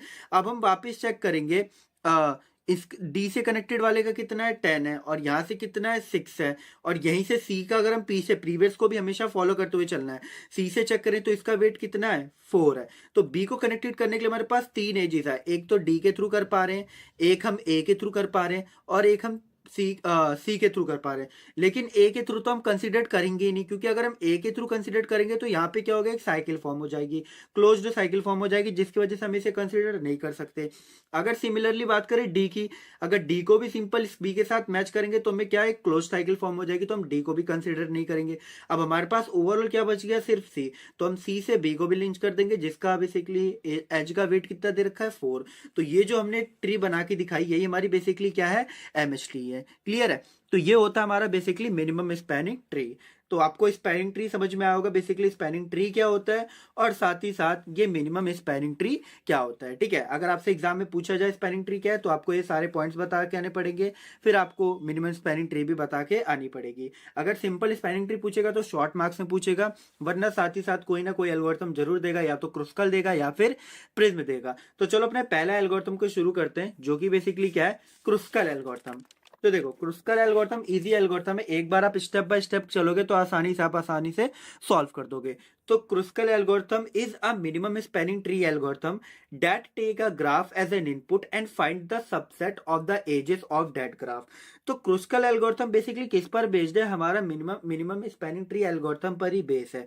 उसमें क्या होता है, मतलब एज अ ग्राफ को हम एज अ इनपुट देते हैं, ठीक है, और हम क्या फाइंड करके देते हैं, जो हमारा ग्राफ है उनके एज का सबसेट फाइंड करके देते हैं, ठीक है, उन्हीं में से हम मिनिमम एज का सबसेट फाइंड करके देते हैं। तो वो बेसिकली एल्गोरिथम पे हमारा क्रुस्कल वर्क करता है। अब इसकी एल्गोरिथम क्या कह रही है वो देखो, एक एक स्टेप वाइज चलना ताकि आपको एल्गोरिथम क्लियर हो।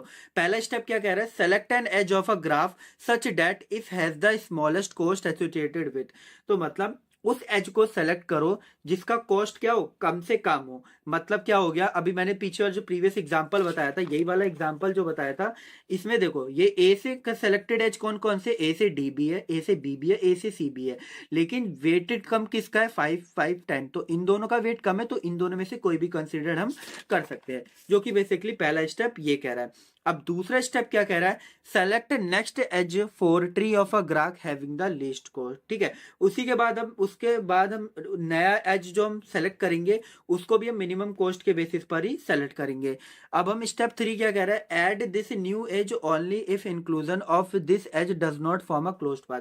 हम इस एज को कंसिडर कब करेंगे, जब ये कोई भी क्लोज्ड साइकिल फॉर्म नहीं कर रहा होगा। क्लियर है, अगर क्लोज साइकिल फॉर्म कर रहा होगा तो हम उस एज को कंसिडर नहीं करेंगे। और स्टेप 4 क्या कह रहा है, रिपीट करो step 2 step 3 until this all the nodes of a graph are included in the tree. मतलब जो सारे वर्टिसेस हैं ग्राफ के, ठीक है, और ट्री के जो नोड्स है बेसिकली, जब तक आप सारे को विजिट ना कर जाओ, सारों को इंक्लूड ना कर जाओ, तब तक आप स्टेप 2 और स्टेप 3 को रिपीट करते रहो, ठीक है। अब इसकी सिंपल टाइम कॉम्प्लेक्सिटी देखे तो क्या आती है, big O of V log V. ये बेसिकली वी हमारे क्या है, नंबर ऑफ वर्टिसेस है। क्लियर है, तो ये इसकी सिंपल सी टाइम कॉम्प्लेक्सिटी होती है। शॉर्ट मार्क्स में पूछ लिया जाता है कि explain the time complexity of Kruskal algorithm, तो आपको ये लिख के आनी पड़ेगी। क्लियर है, अब क्रुस्कल एल्गोरिथम का एल्गोरिथम तो हमने समझ लिया कि बेसिकली इसकी एल्गोरिथम क्या कह रही है और क्रुस्कल एल्गोरिथम होता क्या है। अब इसको with the help of example समझते हैं, ठीक है, क्योंकि हमें क्वेश्चन में एग्जांपल के थ्रू ही पूछा था, हम पे सिंपल एल्गोरिथम लिखने के लिए नहीं आई थी। तो ये सिंपल सा एक एग्जाम्पल है, ठीक है, ये क्रुस्कल का एल्गोरिथम है। अब इसमें आपको क्या करना है, आप स्टार्टिंग में आपका पहला स्टेप क्या करता है, arrange all the edges in their increasing order of weight. मतलब जो सारे एजेस के वेट हमें गिवन है उन्हें इंक्रीजिंग ऑर्डर में हम शॉर्ट करके लिख दे। जैसे यहाँ पे देखो क्या है, 1 है, फिर 2 है, फिर 3 है, फिर 4 है, फिर 5 है, फिर 6 है, फिर 7 है, देन 8 है, फिर 9 है, फिर आपका बस 3 है, 9 तक ही है। क्लियर है, तो जब 9 तक क्लियर है तो उन वेट जो एज हमारा मतलब बेसिकली गिवन है, जिस जो दो वर्टिसेस के बीच में हमारे एज का वेट गिवन है, उन दोनों वर्टिसेस को एक साथ फॉर्म करो। जैसे यहाँ पे देखो ए और सी का कितना था, 1 था, फिर सी और ई का कितना था, 2, ई और डी का कितना था, 3, ए और बी का कितना था, 3, सी और डी का कितना था, 4। आप इन दोनों में से आगे पीछे कर सकते हो, ए बी को पहले लिख लो, ई डी को बाद में लिख लो, वो चलेगा, ठीक है। फिर सी डी का कितना हो गया, 4, डी ए का कितना हो गया, आप यहाँ देखो डायग्राम में भी देख सकते हो, ये रहा बेसिकली हमारा डी ए का कितना एज दे रखा है, 5, सी एरा और बी एरा कितना एज दे रखा है, 6। अब डी एरा बी एरा कितना एज दे रखा है, 7, ए ये रहा बेसिकली और ई हमारा ये रहा, तो ये जारी साइकिल कितना दे रखा हमें, 8, बी ये रहा और ये ई ए रहा, तो यहां से हमें कितना वेट जो हमें एज है उसका वेट कितना गिवन दे रखा है, 9। तो हमने क्या करा, पहला स्टेप क्या था, जो हमें वेट गिवन थे एजेस को उनको इंक्रीजिंग ऑर्डर में शॉर्ट करके हमने लिख लिया है। अब हमें क्या करना है, add the edges which had at least weight edges. मतलब उन एजेस को ऐड करो जिनका वेट क्या हो, कम से कम हो। तो हम देख रहे हैं हमारे पास ऐसे दो एजेस हैं जिनका वेट कम से कम है, हम उन दोनों को ऐड करेंगे। एक तो ए से सी हो गया और एक सी से ई हो गया। तो बेसिकली ए से सी और सी से ई कहां पे फॉर्म हुआ, ये रहा ए से सी और सी से ई। तो इन दोनों एजेस को हम क्या कर देंगे, इन दोनों वर्टिसेस को हम कनेक्ट कर देंगे, ठीक है। तो ए से सी कनेक्टेड हो गया और सी से ई कनेक्टेड हो गया। अब नेक्स्ट हमारे जो मिनिमम एजेस है वो कौन कौन से हैं। अब जो नेक्स्ट हमारा मिनिमम एजेस है, एक तो ईडी है और एक ए बी है, ठीक है। ईडी है और ए बी है। अब भी पहले हम चेक करेंगे कोई साइकिल तो फॉर्म नहीं हो रही। अगर हम देखें ई से हमारा क्या था, ईडी, तो ईडी को अगर हम कनेक्ट कर देंगे तो कोई भी साइकिल फॉर्म नहीं हो रही। ए बी को भी कनेक्ट कर देंगे क्योंकि कोई भी साइकिल फॉर्म नहीं हो रही। क्यों नहीं हो रही, क्योंकि अभी हमारे तक सिंपल इतना ही तो ग्राफ बना है। यहाँ से हम ए से बी गए और सी से हम डायरेक्ट ई गए। अब हम ई से कहा जा रहे हैं, डी पर, और ए से हम जा रहे हैं बी पर। क्लियर है? अभी सिंपल इतना ही तो फॉर्म हुआ है, इसलिए हमारी कोई भी साइकिल रिपीट नहीं हो रही है, कोई भी साइकिल फॉर्म नहीं हो रही है, तो हम इसे कंसिडर कर सकते हैं इन दोनों एज को। तो मैंने क्या करा, now next cost is 3, the edges are E D and A B. तो ये दोनों जिससे हमने जिन्हें अपने ग्राफ के अंदर कंसिडर करा। क्लियर है? तो ए से बी आ गया, फिर ए से सी आ गया, सी से ई हो गया और ई से डी हो गया। तो यहाँ पे हमारा ये वाला एज भी कंप्लीट हो गया। अब जो नेक्स्ट हमारा एज है वो बेसिकली क्या है, सी डी है और डी ए है। अब सी डी डी ए पहले यहाँ पे देखो आप, सी डी डी ए में गिवन है। अब सी डी को अगर मैं फॉर्म कर दूं, मान लो मैंने इसे कंबाइन कर दिया सी डी को, तो यहाँ पे क्या हुआ, एक पूरा क्लोज साइकिल फॉर्म हो गया, तो मैं इसे कंसीडर्ड नहीं करूंगा। तो यहाँ से सी डी हट चुका है। अब मेरे पे बचा डी ए। अब डी ए वाले को देखो, ये रहा डी, ये रहा ए। अगर मैं इन दोनों को फॉर्म करूंगा तो यहाँ से भी पूरा एक हमारा क्लोज साइकिल फॉर्म हो जाएगा, तो हम डी ए को भी कंसिडर नहीं करेंगे। अब हमारा यहाँ पे क्या है, C B.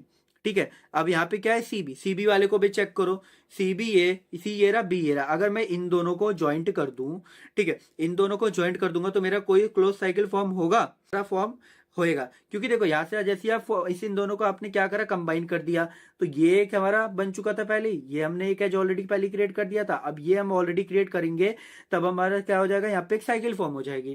Close cycle form होती है, हम इसे कंसिडर नहीं करेंगे क्योंकि अब हमारी स्पैनिंग ट्री की कंडीशन को फॉलो नहीं कर रहा, उसको कंडीशन को वायलेट कर रहा है। क्लियर है? नेक्स्ट है जो वो बेसिकली क्या है, डी से बी। अब डी से बी वाले को भी चेक कर लेते हैं, ये रहा डी, ये रहा बी, जिसका वेट हमें क्या है, वेट का एच का वेट कितना गिवन है, 7 गिवन है। क्लियर है?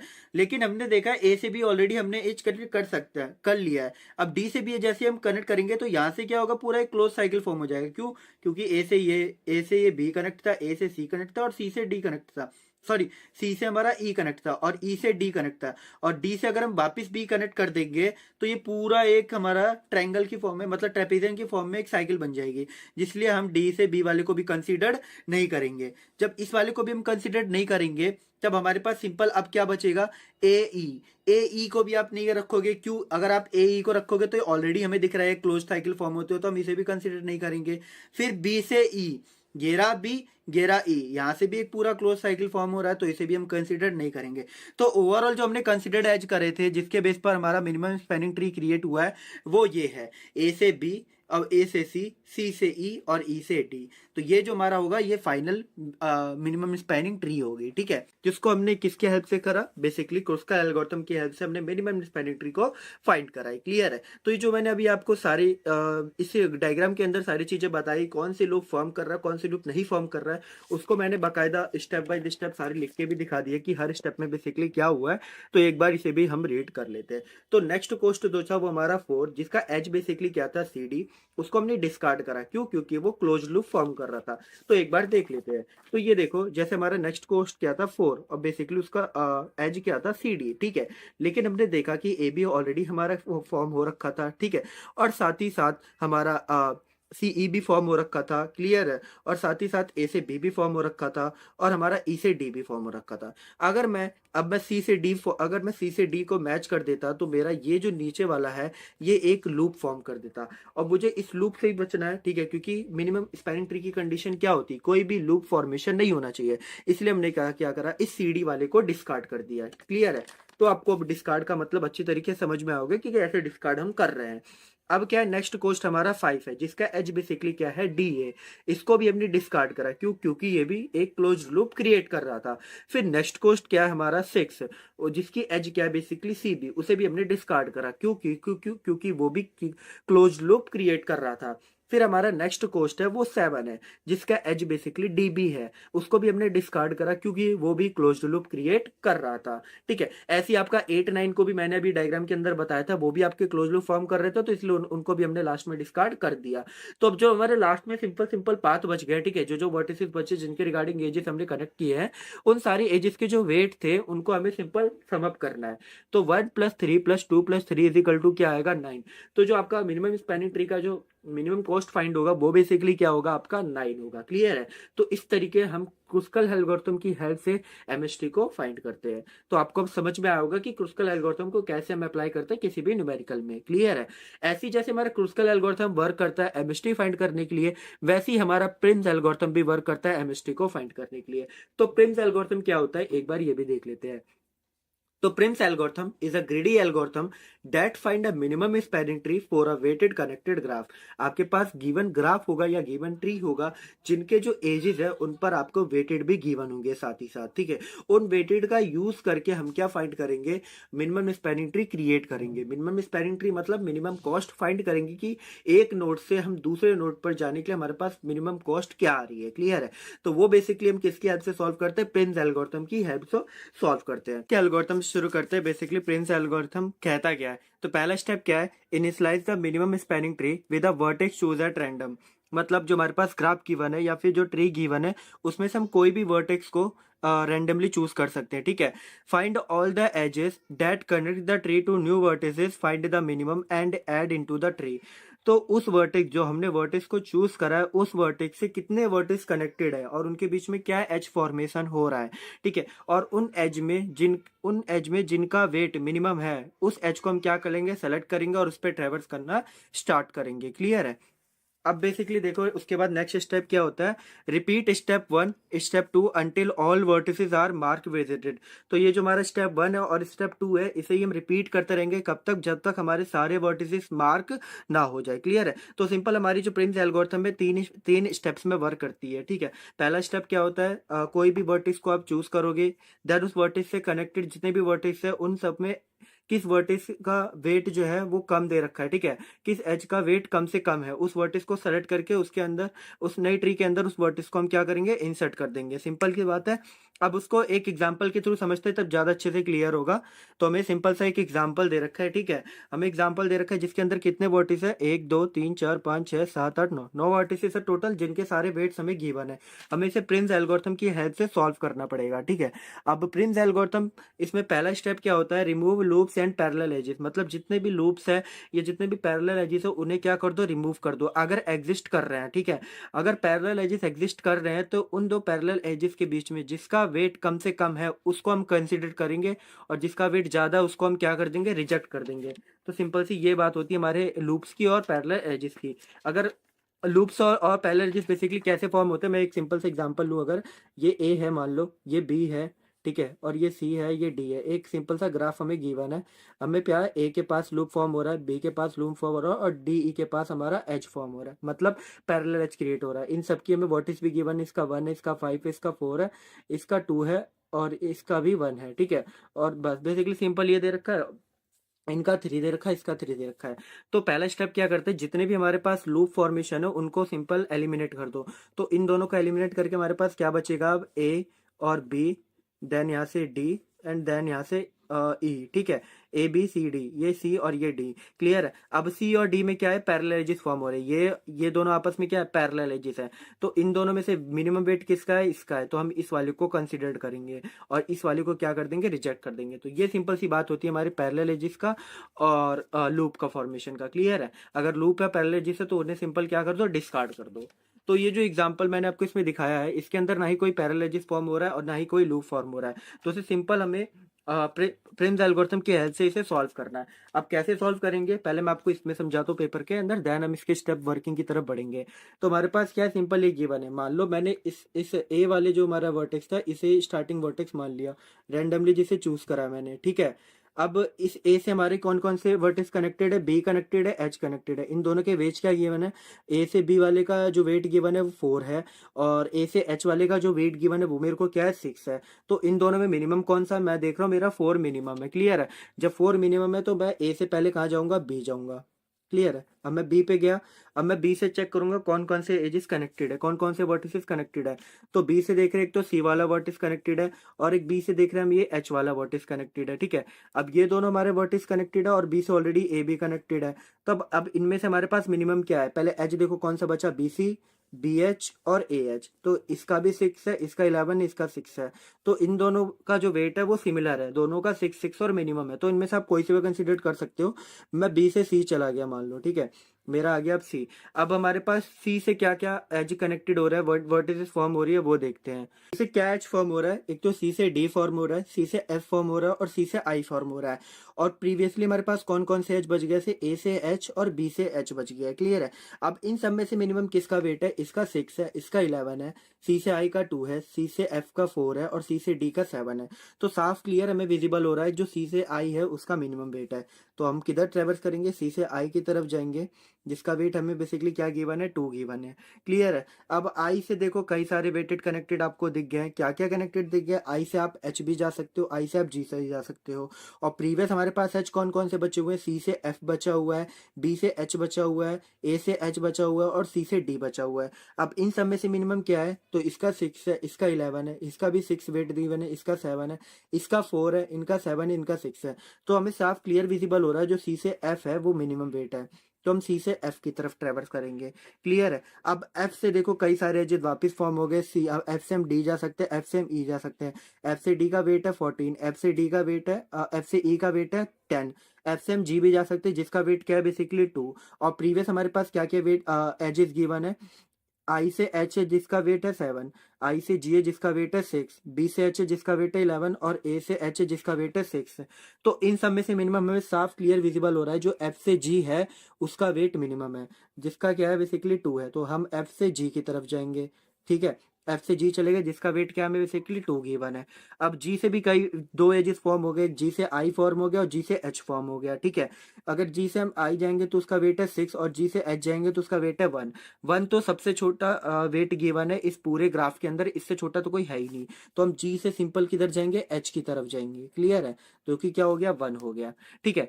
अब हमारे पास H से कनेक्टेड क्या है, B, H से कनेक्टेड क्या है, A। H से हम B को कनेक्ट नहीं कर सकते क्योंकि लूप फॉर्म हो जाएगा, जो कि हमें क्लोज साइकिल फॉर्म नहीं करनी है। H से हम A भी कनेक्ट नहीं कर सकते क्योंकि अगेन क्लोज साइकिल फॉर्म हो जाएगी। H से हम I भी कनेक्ट नहीं कर सकते क्योंकि अगेन साइकिल फॉर्म हो जाएगी। अब हमारे पास रिसेंटली जो एजेस बचे थे वो क्या था, C से D था, F से E था, F से D था। और प्रीवियस के तो हम कनेक्टेड कर ही नहीं सकते। तो हमारे पास टोटल एजेस सब कितने बच गए, सी से डी, डी से एफ, डी से ई और एफ से ई। इन सब में से मिनिमम देखे तो हमारा है सी से डी, जिसका वेट हमें क्या गिवन है, 7 गिवन है, क्लियर है। अब डी से अब हमारे पास दो एजेस फॉर्म हुए, डी से ई और डी से एफ। डी से एफ का क्या है 14 और डी से ई का क्या है 9, ठीक है। और एफ से ई का क्या है 10 है बेसिकली, ठीक है, क्योंकि प्रीवियसली हम लेके चल रहे हैं। लेकिन हम डी से एफ फॉर्म नहीं कर सकते क्योंकि अगेन हमारा एक क्लोज साइकिल फॉर्म हो जाएगा जो कि एमएसटी की कंडीशन को फॉलो नहीं करेगा। तो हम दोनों पास सिंपल 10 और 9 बचा, इन दोनों में से मिनिमम किसका है, 9 का है। तो डी से ई हमारा कनेक्टेड हो जाएगा जो कि हमारा ये फाइनल वर्टेक्स होगा। तो हमने क्या करा, सारे वर्टिसेस को विजिटेड मार्क कर दिया, हम सारे वर्टिसेस पे ट्रेवल कर चुके हैं, कोई भी वर्टिसेस हमारा अनविजिटेड नहीं है। तो जो हमारा फाइनल एमएसटी होगा वो यही एमएसटी होगा, ठीक है। तो हमने किसकी हेल्प से इसे सॉल्व करा, प्रिम्स एल्गोरिथम की हेल्प से इसे हमने सॉल्व करा। तो चलो जो मैंने आपको यहाँ पे डायग्राम्स के थ्रू अभी समझाया करके दिखाया उसी को मैंने स्टेप वाइज लिख रखा है, एक बार वो भी देख लो, ठीक है। तो पहला स्टेप क्या है, सेलेक्ट एनी वर्टेक्स है source node, A B the source node, select edge A B. तो हमने क्या करा, ए को अपना सोर्स नोड माना, तो हमारे पास एज सेलेक्ट हुई कौन सा, ए बी। क्यों, क्योंकि ए से एक ए बी है और एक ए एच है, इन दोनों में से मिनिमम क्या है 4 वाला, इसलिए ए बी सेलेक्ट हुआ। अब बी से कई सारे एच फॉर्म हुए, क्या बी से सी हुआ, बी से एच हुआ, और प्रीवियसली ए से एच था ये हमारे पास। तो ए से एच भी जा सकते हैं, बी से सी भी जा सकते हैं, लेकिन बी से एच नहीं जा सकते क्योंकि इसका वेट क्या है, ज्यादा है, ठीक है। तो इसलिए हम क्या गए, बी से सी की तरफ फॉर्म हो गए। अब सी से भी हमारे कई सारे एजेस फॉर्म हुए थे जो कि मैंने आपको बताया था, ठीक है। क्या क्या एजेस फॉर्म हुए थे यहाँ पे लिख रखा है, ए से एच, बी से एच, सी से डी, सी से एफ और सी से आई। इन सब में से मिनिमम किसका निकला था, सी से आई निकला था, तो हम सी से आई की तरफ ट्रेवर्स कर गए। अब जो हमारा अब आई से क्या क्या एजेस फॉर्म हुए थे वो देखो, आई से एजेस जो हमारे फॉर्म हुए थे वो हुआ था केवल आई से जी, बाकी सारे प्रीवियस वाले थे।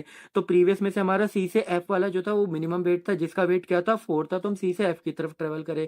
फिर एफ से भी हमारे कई सारे एजेस कनेक्टेड हुए, क्या एफ से जी हुआ, एफ से ई हुआ। अब इन सब में से मिनिमम देखा तो एफ से जी जिसका वेट क्या था बेसिकली 2, तो हमने एफ से जी कनेक्ट कर दिया। अब हमारे पास सिंपल क्या बचा, अब जी से भी कई सारे वेटेड कनेक्टेड आए, क्या एक आया हमारा जी से एच एच बना और एक हमारा आई से एच ऑलरेडी प्रीवियस वाला था। तो अब हम सिंपल क्या करेंगे, आई से एच कंसीडर करेंगे ही नहीं, तो जी से एच हमारा सबसे मिनिमम वेट होगा, तो जी से एच की तरफ मूव कर जाएंगे। अब एच से भी हमारे निकलने, एच से जो हमारी एजेस फॉर्म होती है वो एच से आई, एच से बी और एच एच से ए जो कि हमेशा क्लोज साइकिल फॉर्म करती, इसलिए हमें उसे डिस्कार्ड करना पड़ा। अब सिंपल हमारे पास जो प्रीवियस के बचे थे सी से डी, एफ से डी, एफ से ई, ये बच गए थे। तो सी से डी हमारा क्या था, मिनिमम था, तो सी से डी हमारा मिनिमम वेट था, तो हमने उसे कनेक्टेड कर दिया अपने न्यू ट्री के अंदर। ठीक है, ऐसे ही हमारा जो लास्ट बचता है वो बचेगा डी, डी से दो एच कनेक्टेड होगा, डी से ई और एफ से ई। इन दोनों में से मिनिमम सेलेक्ट करोगे तो जो डी से ई आएगा जिसका वेट क्या है, बेसिकली 9 गिवन है। तो ये मेरा था पूरा फाइनल एमएसटी जिसको हमने प्रिंस एल्गोरिथम की हेल्प से सॉल्व करा, और मैंने आपको अभी ग्राफिकल भी सॉल्व करके दिखा दिया था।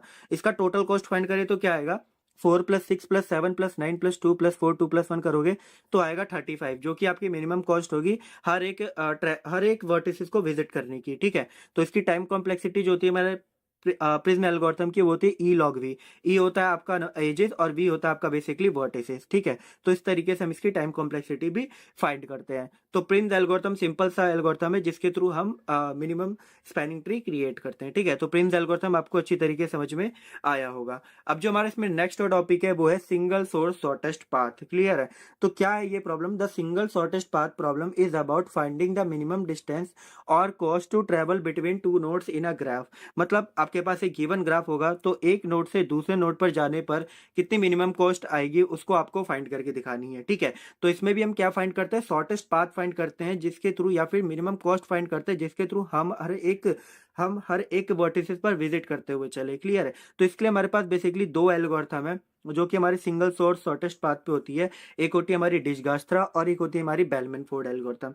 तो इस वीडियो के अंदर हम डिजगास्त्रा एल्गोरिथम भी अच्छे तरीके से समझने वाले हैं और बेलमैन फोर्ड एल्गोरिथम भी अच्छे तरीके से समझने वाले हैं। तो क्या है डिजगास्त्रा एल्गोरिथम, चलो समझते हैं। तो डिजगास्त्रा एल्गोरिथम इंपॉर्टेंट एल्गोरिथम है जो कि आपका AKTU 2020-23 में भी लॉन्ग क्वेश्चन में पूछा गया था। क्या कह रही है, Dijkstra algorithm is an algorithm for find the shortest path between nodes in a weighted graph. तो डिजगास्त्रा एल्गोरिथम क्या है, इसलिए यूज करते हैं ताकि हम दो नोड के बीच की शॉर्टेस्ट पाथ को फाइंड कर पाए, और हर एक नोड का हमारे पास क्या गिवन होगा, वेट गिवन होंगे उनके एज का। क्लियर है, तो with the help of weight के थ्रू हम क्या फाइंड करते हैं, शॉर्टेस्ट पाथ फाइंड करते हैं। Dijkstra algorithm is a well known greedy algorithm used to solve the single source shortest path problem. It find the shortest path from a source vertex to all other vertices in a graph with no negative weight. Clear है कि इसमें एक must condition होनी चाहिए, डिजगास्त्रा algorithm तभी work करेगा जब आपके वेट क्या होनी चाहिए, नॉन नेगेटिव होनी चाहिए, कोई भी नेगेटिव वेट नहीं होना चाहिए। ठीक है, जब भी आप सोर्स वर्टेक्स से लेकर आप हर एक वर्टेक्स की मिनिमम कॉस्ट फाइंड कर पाओगे। क्लियर है, इसकी टाइम कॉम्प्लेक्सिटी क्या होती है वो देखो। टाइम कॉम्प्लेक्सिटी अगर आप एडजेसेंट मैट्रिक्स का यूज करोगे तब होगा big O of V square, adjacent list का यूज करोगे तो आएगा big O of V plus E फिर लॉग वी। क्लियर है, अब इसमें जो मोस्ट इंपॉर्टेंट बात आती है वो होती है रिलैक्सेशन। अब रिलैक्सेशन क्या है, इफ डीवी आपका क्या होना चाहिए, ग्रेटर देन होना चाहिए D U plus W U V के, तब आप क्या होगा, जो आपका डीवी होगा वो अपडेट हो जाएगा न्यूली वेट जो आपका गिवन है। तो इसका मतलब क्या हुआ, आपके पास जो सोर्स वर्टेक्स था उसका वेट आपके पास गिवन होगा ऑलरेडी, और उस वर्टेक्स से जो अदर एजेस कनेक्टेड हुए थे उनके वर्टेक्स उनका वेट भी आपके पास गिवन होगा। आप कंपेयर करोगे कि उन दोनों वर्टेक्स का जो सम आ रहा है वो उससे बड़ा है या छोटा है। अगर उससे बड़ा आया तो जो आपका रिसेंटली वाला वर्टेक्स का वेट है उसको आप अपडेट कर दोगे न्यूली वर्टेक्स के वेट के साथ। तो सिंपल सा ये मतलब होता है हमारा रिलैक्सेशन का। अब इसकी एल्गोरिथम क्या कह रही है वो देखो। एल्गोरिथम का पहला स्टेप क्या है, first we will mark the source node with the current distance of 0 and set the rest node to infinity. कोई भी नोड को आप as a source node create कर मार्क कर सकते हो। ठीक है, और उसे आप क्या करोगे, 0 मार्क कर दोगे, और बाकी जो रिमेनिंग वर्टिसेस बच गए उनको आप इन्फिनिटी मार्क कर दोगे। ये होता हमारा पहला स्टेप। दूसरा स्टेप क्या कह रहा है, we will then set the unvisited node with the smallest current distance as the node suppose x। तो जो हमारे सारे अनविजिटेड नोड है, मतलब जो सारे वर्टिसेस बच गए उनको हम क्या कर देंगे, हम उनको इन्फिनिटी मार्क करने के बाद उन सारों के लिए हम क्या फाइंड करेंगे, शॉर्टेस्ट डिस्टेंस फाइंड करेंगे। For each neighbour n of the current node x will be then at the current distance of x with in the weight of the edge joining x minus add. तो ये जो simple part हो रहा है step 3 के अंदर, ये होता है हमारा रिलैक्सेशन पीरियड। ठीक है, तो रिलैक्सेशन पीरियड हमारा स्टेप 3 के अंदर कंसिडर्ड होता है, जहां पर हम जो न्यूली वेट आया था उसे अपडेट करते हैं अपने करंट वेट के साथ। क्लियर है, तो ये सिंपल सी बात होती है हमारी स्टेप 3 के अंदर कि उसके साथ जो एच फॉर्म हुए थे। अब स्टेप 4 क्या होता है, we will then mark the current node X are visited. जैसे हमारा एच मिनिमम वेट फाइंड हो गया, उसको हमने क्या करा, विजिटेड मार्क कर दिया। अब स्टेप 5 क्या होता है कि जो हमारा ये सारे स्टेप्स को हम क्या करेंगे, स्टेप 2 से लेकर स्टेप 4 तक रिपीट करते रहेंगे जब तक हम सारे वर्टिस को विजिटेड मार्क ना कर दे। क्लियर है? तो ये बिल्कुल एल्गोरिथम होती है सिंपल सी हमारी डिजगास्त्रा की। अब इसके एप्लीकेशन क्या है, डिजगास्त्रा एल्गोरिथम बेसिकली यूज कहाँ पर होता है, सोशल नेटवर्क एप्लीकेशन में यूज होता है हमारे डिजगास्त्रा एल्गोरिथम, टेलीफोन नेटवर्क में यूज होता है हमारा डिजगास्त्रा एल्गोरिथम, और find location in the map, मतलब मैप के अंदर आपको कोई लोकेशन फाइंड करनी है तब भी आपका वहां पे कौन सा एल्गोरिथम यूज होता है, डिजगास्त्रा एल्गोरिथम यूज होता है। ठीक है, तो ये सिंपल सी एल्गोरिथम आपको समझ में आएगी बेसिकली डिजगास्त्रा एल्गोरिथम काम कैसे करता है। अब इसके एग्जांपल समझते हैं ताकि अच्छे से आपको समझ में आए।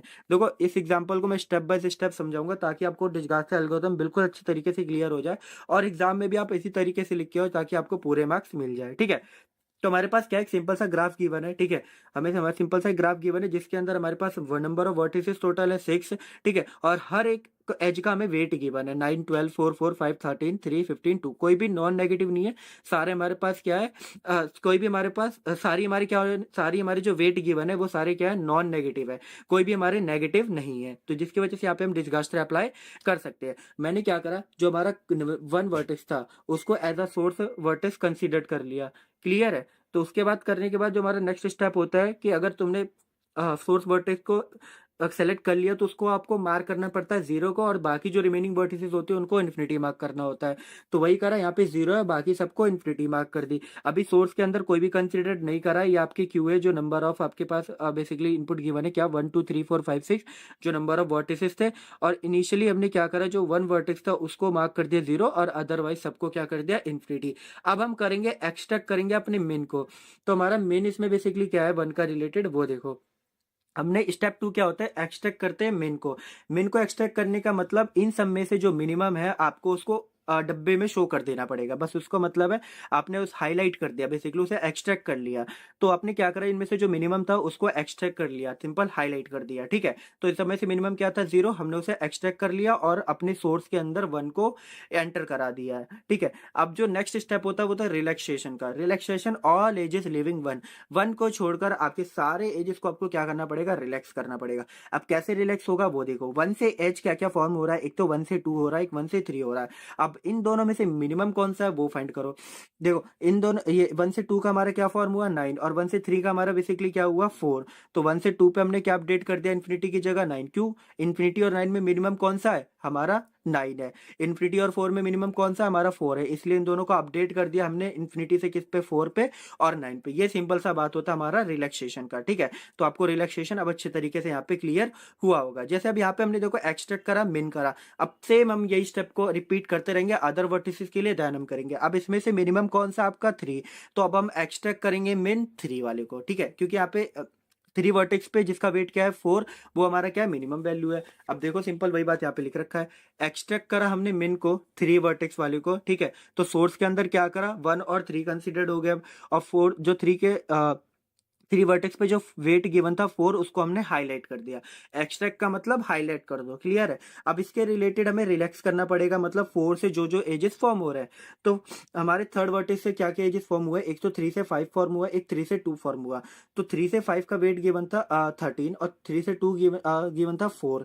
तो 3 का ऑलरेडी वेट था कितना 4, तो 4 प्लस 13 कितना हो गया 17, 5 का हो गया 17, 4 प्लस 4 कितना हो गया 8, 8 हुआ, क्योंकि यहाँ पे क्या पहले से था 9 था, 9 हमारा क्या है 8 से बड़ा है, 8 हमारा मिनिमम है, इसलिए हमने 9 को अपडेट कर दिया किससे, 8 से। क्लियर है? तो 9 अपडेट हो गया 8 से, बाकी ये एज इट इज यह हिलेगा नहीं क्योंकि हम इसे एक्सट्रैक्ट कर चुके, जिसे एक्सट्रैक्ट कर चुके उसे चेंज कभी नहीं करना है।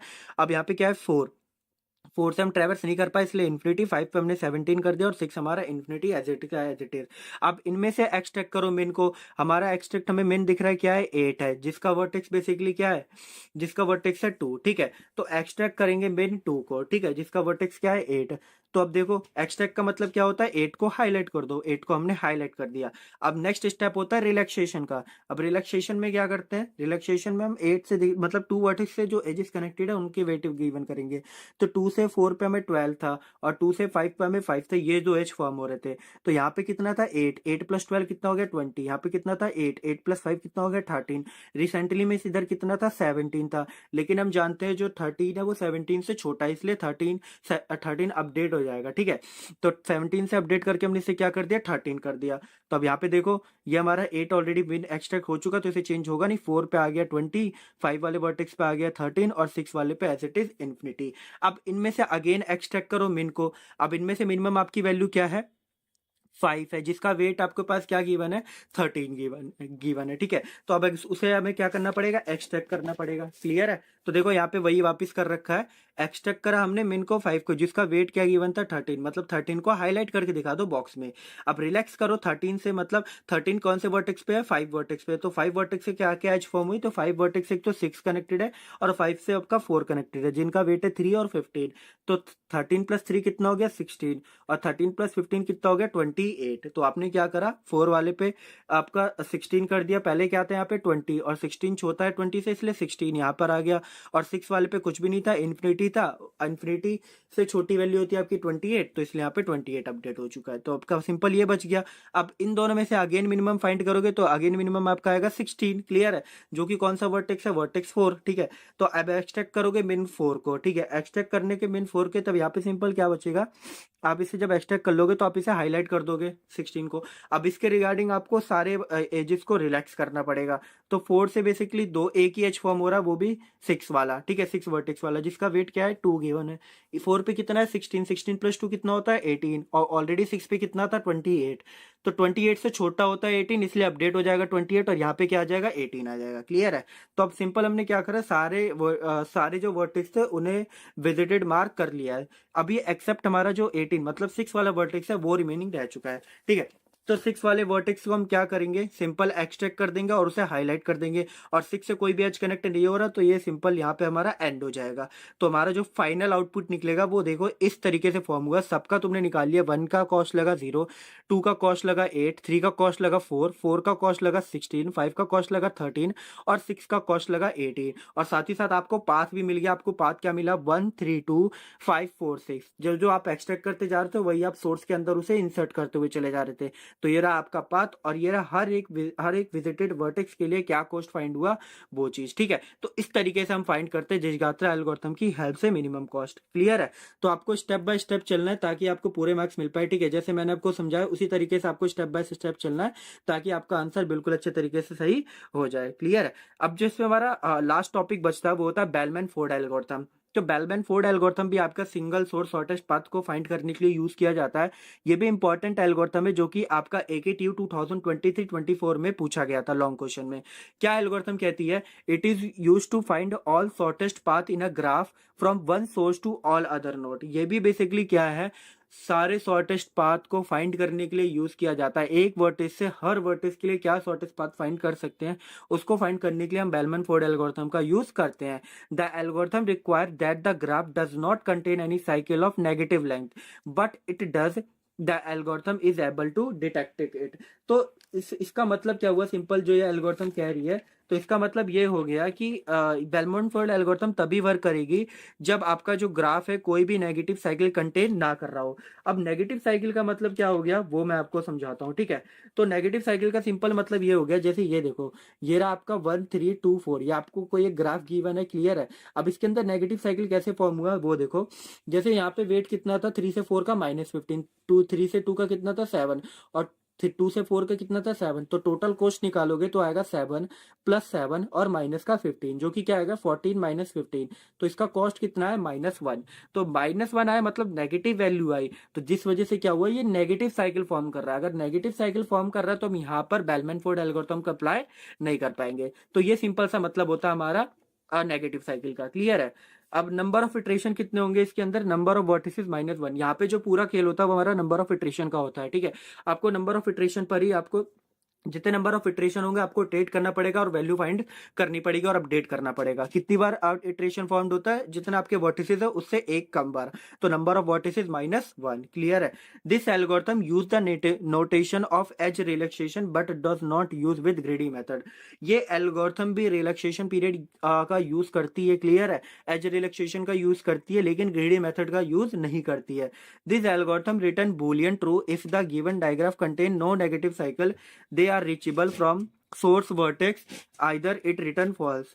तो ये जो हमारी एल्गोरिथम बेलमोंट फोल्ड एल्गोरिथम ये रिटर्न करेगी ट्रू कब, जब आपके ग्राफ के अंदर कोई भी नेगेटिव साइकिल प्रेजेंट नहीं होगी, ठीक है। अगर नेगेटिव साइकिल प्रेजेंट होगी तब ये क्या रिटर्न करेगी, फॉल्स रिटर्न करेगी, क्लियर है। अब इसकी टाइम कॉम्प्लेक्सिटी क्या है, सिंपल सी टाइम कॉम्प्लेक्सिटी जो कि क्या है, big O of E dot V. E आपका है एजेस, वी है आपके वर्टिसेस, क्लियर है। तो इसकी ये सिंपल सी टाइम कॉम्प्लेक्सिटी होती है हमारी बेलमैन फोर्ड एल्गोरिथम की। अब इसका एक सिंपल सा एग्जांपल लेके इसको भी समझते हैं कि कैसे हम बेलमैन फोर्ड एल्गोरिथम को फाइंड करते हैं। तो बेलमैन फोर्ड एल्गोरिथम को भी हम with the help of example समझते हैं, क्योंकि देखो एग्जाम में डायरेक्ट क्वेश्चन पूछा जाता था, explain the algorithm of bellman Ford with the help of example. तो आपको एग्जांपल तो जरूर बता के आना पड़ेगा, ठीक है। तो ये सिंपल सा एग्जांपल दे रखा आपको बेलमैन फोर्ड एल्गोरिथम का। अब इसको कैसे सॉल्व करते हैं वो देखो। तो आपको इनिशियली क्या करना पड़ता है, आपका सोर्स वर्टिस होता है उसे 0 मार्क कर दो, बाकी जो रिमेनिंग वर्टिसेस उन्हें इन्फिनिटी मार्क कर दो। मैंने क्या करा, यहाँ पे देखो जो सोर्स वर्टेक्स था मेरा ए, उसको मैंने 0 मार्क्स करा, बाकी रिमेनिंग को मैंने क्या कर दिया, इन्फिनिटी मार्क कर दिया, ठीक है। सिंपल सा वही सेम डायग्राम है, थोड़ा बस अंतर है, ठीक है। बाकी पूरा सेम डायग्राम है, यहाँ पे क्या कर दिया, इन्फिनिटी मार्क कर दिया, क्लियर है। अब नेक्स्ट स्टेप क्या करता है, जितने भी एजेस फॉर्म हो रही है उन सबको लिख लो आप, ठीक है। तो कौन कौन से एजेस फॉर्म हो रही है मैंने पे लिख लिया, A B, A C, A D, फिर B E, C E, D C, D F, E F और सी बी, ये सारे हमारे एजेस फॉर्म हो रहे थे, ठीक है। और ये हमारे सारे डायरेक्टेड गिवन है, ठीक है। अब इसमें देखो क्या कैसे अप्लाई करना है बेलमैन फोर्ड एल्गोरिथम, वो इंपॉर्टेंट है। अब यहाँ से क्या होगा हमारा, जैसे हमने सारे एजेस हमने लिख लिया, अब यहाँ से क्या होगा, हम इटरेशन 1 कंप्लीट करेंगे, मतलब इटरेशन 1 फॉर्मेशन स्टार्ट करेंगे। अब इटरेशन 1 कैसे फॉर्मेशन स्टार्ट होगा वो देखो, यहाँ पे सारे एजेस गिवन है, उस एजेस को ध्यान से रखना। तो पहला क्या एज है, ए से बी, तो ए से बी पे हमारे पास वेट क्या गिवन है, 6, तो 0 + 6 क्या आ गया, 6। अब इन्फिनिटी और 6 में मिनिमम वैल्यू क्या है, 6, तो इन्फिनिटी अपडेट हो जाएगा किससे, 6 के साथ अपडेट हो जाएगा, क्लियर है। अब ए से सी, ये रहा, तो 0 + 4 क्या होता है, 4, और इन्फिनिटी से छोटी वैल्यू होती है 4, तो इन्फिनिटी अपडेट हो जाएगा 4 में। अब ए से डी, 0 + 5 क्या होता है, 5, और इन्फिनिटी बड़ी वैल्यू होती है, 5 छोटी वैल्यू होती है, तो इन्फिनिटी अपडेट हो जाएगा 5 से। अब बी से ई, बी हमारा क्या है यहाँ पे बी से ई है, वेट का गिवन जो है एच का वेट वो हमारा -1 है, तो 6 - 1 क्या हो गया, 5, और यहाँ पे क्या इनिशियली इन्फिनिटी, तो ये भी अपडेट हो जाएगा 5 के साथ, क्लियर है। अब आया सी और ई, सी यहाँ पे कितना है, 4, ठीक है, और इन दोनों के एच का वेट कितना गिवन है, 3, तो 4 + 3 कितना हुआ, 7, लेकिन 5 जो है वो 7 से स्टिल छोटा है, तो इसलिए 5 अपडेट नहीं होगा, 5 एज इट इज रहेगा। फिर आया डी से सी, डी हमारा कितना है, 5, और यहाँ पे कितना -2, तो 5 - 2 कितना हो गया, 3, तो 4 से छोटा होता है 3, तो 4 अपडेट हो जाएगा, अब किसमें, 3 में अपडेट हो जाएगा। फिर हमारा डी से एफ, डी हमारा कितना भी इन्फिनिटी, तो डी से एफ, डी की वैल्यू कितनी, 5, और डी से एफ का एच का वेट कितना गिवन है, 1, तो 5 यहाँ -1, सॉरी, तो 5 - 1 क्या हो गया, बेसिकली 4 हो गया, क्लियर है। तो इन्फिनिटी से अपडेट होके किसमें हो गया, 4 हो गया। अब आया ई से एफ, तो ई से एफ ऑलरेडी क्या देखो, ई से अब आपका फॉर्मेशन कैसे हो रहा है, ई यहाँ पे कितना है, 4, और यहाँ पे कितना है, 3, तो 5 + 3 क्या हो गया, तो क्या आएगा, 8 आएगा। 8 आपका क्या है, बड़ा है 4 से, तो इसके लिए कितना रहेगा, 4 ही रहेगा, क्लियर है। तो यहाँ पे हमारा जो है ई से एफ भी हो गया। अब आया सी से बी, अब सी से बी देखो, सी से बी ये रहा, यहाँ पे कितना है, 3, और यहाँ पे कितना है, 2, तो 3 में से 2 का कितना बचता है, 1, और यहाँ पे अभी स्टिल कितना है, 6, तो 6 आपका बड़ा वैल्यू है कंपेरिजन टू 1, तो 6 को अपडेट कर देंगे हम किससे, 1 से अपडेट कर देंगे, तो 6 की जगह यहाँ पे क्या आ गया, 1 आ चुका है, क्लियर है। तो यहाँ पे हमने क्या करा, सारी जगह ट्रेवर्स कर चुका है, यहाँ पे हमारा जो इटरेशन 1 था वो कंप्लीट हो चुका है, ठीक है। इटरेशन 1 के अंदर सारी वैल्यूज हमने अपडेट करके रख दी है। अब हमारा क्या होगा, इटरेशन 2 होगा, कितनी बार इटरेट होगा हमारे, मैंने आपको बताया था नंबर ऑफ वर्टिसेस -1, कितने वर्टिसेस है, 1 2 3 4 5, ठीक है, 1 2 3 4 5 6, ठीक है। तो हमारे पास 6 गिवन है, तो नंबर ऑफ इटरेशन कितने हुए, 5 इटरेशन, मतलब 5 बार इटरेट करना पड़ेगा। तो अभी हमने पहली बार इटरेट करा है, अब हमारा I2 इटरेट करना शुरू करेगा। इटरेट कैसे करेंगे, सेम अगेन वही स्टेप रिपीट करेंगे। ए से बी अभी स्टिल कितना है, ए 0 से 6, और यहाँ पे कितना है, 1, तो 1 आपका छोटा है 6, तो 1 का 1 ही रहेगा। ए से सी कितना है आपका, 3 है, और यहाँ पे वेट एच का वेट कितना गिवन है, 4, तो 3 स्टिल आपका छोटा है 4 से, तो यहाँ पे 3 रहेगा। फिर ए से डी कितना है, ए से डी हमारा 5 है, ठीक है, ए से डी हमारा कितना है, 5, और यहाँ पर भी 5 है, तो कोई भी चेंजेस परफॉर्म नहीं होंगे। बी पे क्या वेट है, 1, और बी से ई का एच का वेट क्या है, -1, तो 1 - 1 क्या होता है, 0, जो कि आपका 5 से छोटा होता है, तो 5 अपडेट हो जाएगा किससे, 0 से अपडेट हो जाएगा, क्लियर है। अब आया सी से ई, तो सी से ई आपका क्या है, यहाँ पे 3 है, और यहाँ पे क्या है, 0 है, ठीक है। तो आपका जो 0 है वो मिनिमम है कंपैरिजन टू 3, इसलिए यहाँ पे सिंपल 0 ही रहेगा। क्लियर है। अब आया हमारा डी से सी, तो डी से सी हमारा यहाँ पे कितना है 5 और यहाँ पे क्या है -2, तो 5 - 2 कितना होता है 3, और यहाँ पे ऑलरेडी 3 है तो कोई भी चेंजेस परफॉर्म नहीं होंगे। फिर है डी से एफ, यहाँ पे कितना है 5 और यहाँ पे कितना -1, तो 5 - 1 कितना होता है 4, स्टिल 4 ही है तो कोई भी चेंज परफॉर्म नहीं होगा। ई से एफ, यहाँ पे कितना है 0 और यहाँ पे कितना है 3, तो 0 + 3 कितना होता है 3, और यहाँ पे कितना है 4, तो 4 और 3 में कौन सा छोटा है 3 छोटा है, तो 4 अपडेट हो जाएगी इसके साथ, 3 के साथ अपडेट हो जाएगा। फिर है सी से बी, सी यहाँ पे कितनी वैल्यू दे रखा है आपको 3 और यहाँ पे कितना दे रखा है 2, तो 3 + 2 कितना होता है 5 होता है, लेकिन यहाँ पे स्टिल अभी कितना है 1 जो कि आपका छोटा है, तो यहाँ पे सिंपल क्या आ गया 1 ही रहेगा, अपडेट नहीं होगा। ठीक है, तो यहाँ से हमने सी से बी को भी ट्रेड कर लिया, तो यहाँ पे हमारा इटरेशन 2 भी कंप्लीट हो चुका है। अब हम करेंगे इटरेशन 3। ठीक है, अब इटरेशन 3 में भी सिंपल वही रिपीट करेंगे स्टेप, ए से बी पे चलेंगे, तो ए से बी पे चलोगे तो 0 + 6 और यहाँ पे क्या है 1, तो 1 एज इट इज। ए से सी, यहाँ पे कितना है 3 और एच का वेट है 4, तो 3 हमारा छोटा 3 एज इट इज। ए से डी, यहाँ पे कितना 5 और 0 + 5 कितना होता है 5, तो 5 एज इट इज। फिर है बी से ई, बी से ई हमारे पास कितना है 1 - 1 0, और स्टिल हम काउंट करें तब भी कितना आ रहा है 0 ही आ रहा है, तो कोई चेंजेस परफॉर्म नहीं होंगे। सी से ई, सी से ई यहाँ पे कितना है यहाँ पे 3 है, 3 + 3 कितना होता है 6, लेकिन यहाँ पे कितना है 0, तो हम 0 को अपडेट नहीं करेंगे 6 से, क्योंकि 0 हमारा क्या है मिनिमम है। क्लियर है। फिर हमारा क्या है डी से सी, डी से सी यहाँ पे कितना है 5 - 2 3, ऑलरेडी 3 गिवन है तो कोई भी टेंशन नहीं है, कोई भी अपडेशन परफॉर्म नहीं होगा। फिर है डी से एफ, तो डी से एफ हमारा क्या है 5 - 1 क्या होता है 4, लेकिन स्टिल यहाँ पे कितना है 3, तो कोई भी अपडेट परफॉर्म नहीं होगा। ई से एफ, तो यहाँ पे कितना था 0, 0 + 3 कितना होता है 3, ऑलरेडी यहाँ पे 3 है तो कोई भी अपडेट परफॉर्म नहीं होगा। सी से बी, तो सी से बी पे देखो 3 + 2 कितना होता है 5, ऑलरेडी ऊपर कितना है 1, तो जो कि 1 है मिनिमम कंपैरिजन टू 5, इसलिए कोई भी अपडेशन परफॉर्म नहीं होगा। तो इटरेशन 3 के अंदर कोई भी चेंजेस परफॉर्म नहीं हुए हैं। जब कोई भी चेंजेस परफॉर्म नहीं हुए हैं तो मतलब कोई भी अपडेट अब होएगा ही नहीं, तो इटरेशन 4 भी आपका सेम एज इट इज जाएगा, इटरेशन 5 भी आपका सेम एज इट इज जाएगा।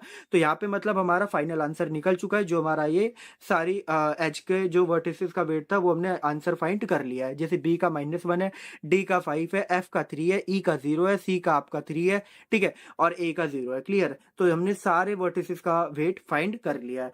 एक बार कहीं कर किसी इटरेशन में भी अगर कोई भी चेंजेस नहीं हुआ है तो मतलब आपका फाइनल आंसर आ चुका है। आपको सिंपल ऊपर की जो इटरेशन थे उन्हें रिपीट करके नीचे लिख देनी है। ठीक है, तो इस तरीके से हम फाइंड करते हैं बेलमैन फोर्ड एल्गोरिथम की हेल्प से शॉर्टेस्ट पाथ को। क्लियर है। तो अब देखो वही लिख रखा है यहाँ पे iteration 1 as it is, iteration 2 as it is, iteration 3 के अंदर कोई भी चेंज परफॉर्म नहीं हुआ तो हम सिंपल क्या कर देंगे एग्जिट कर जाएंगे।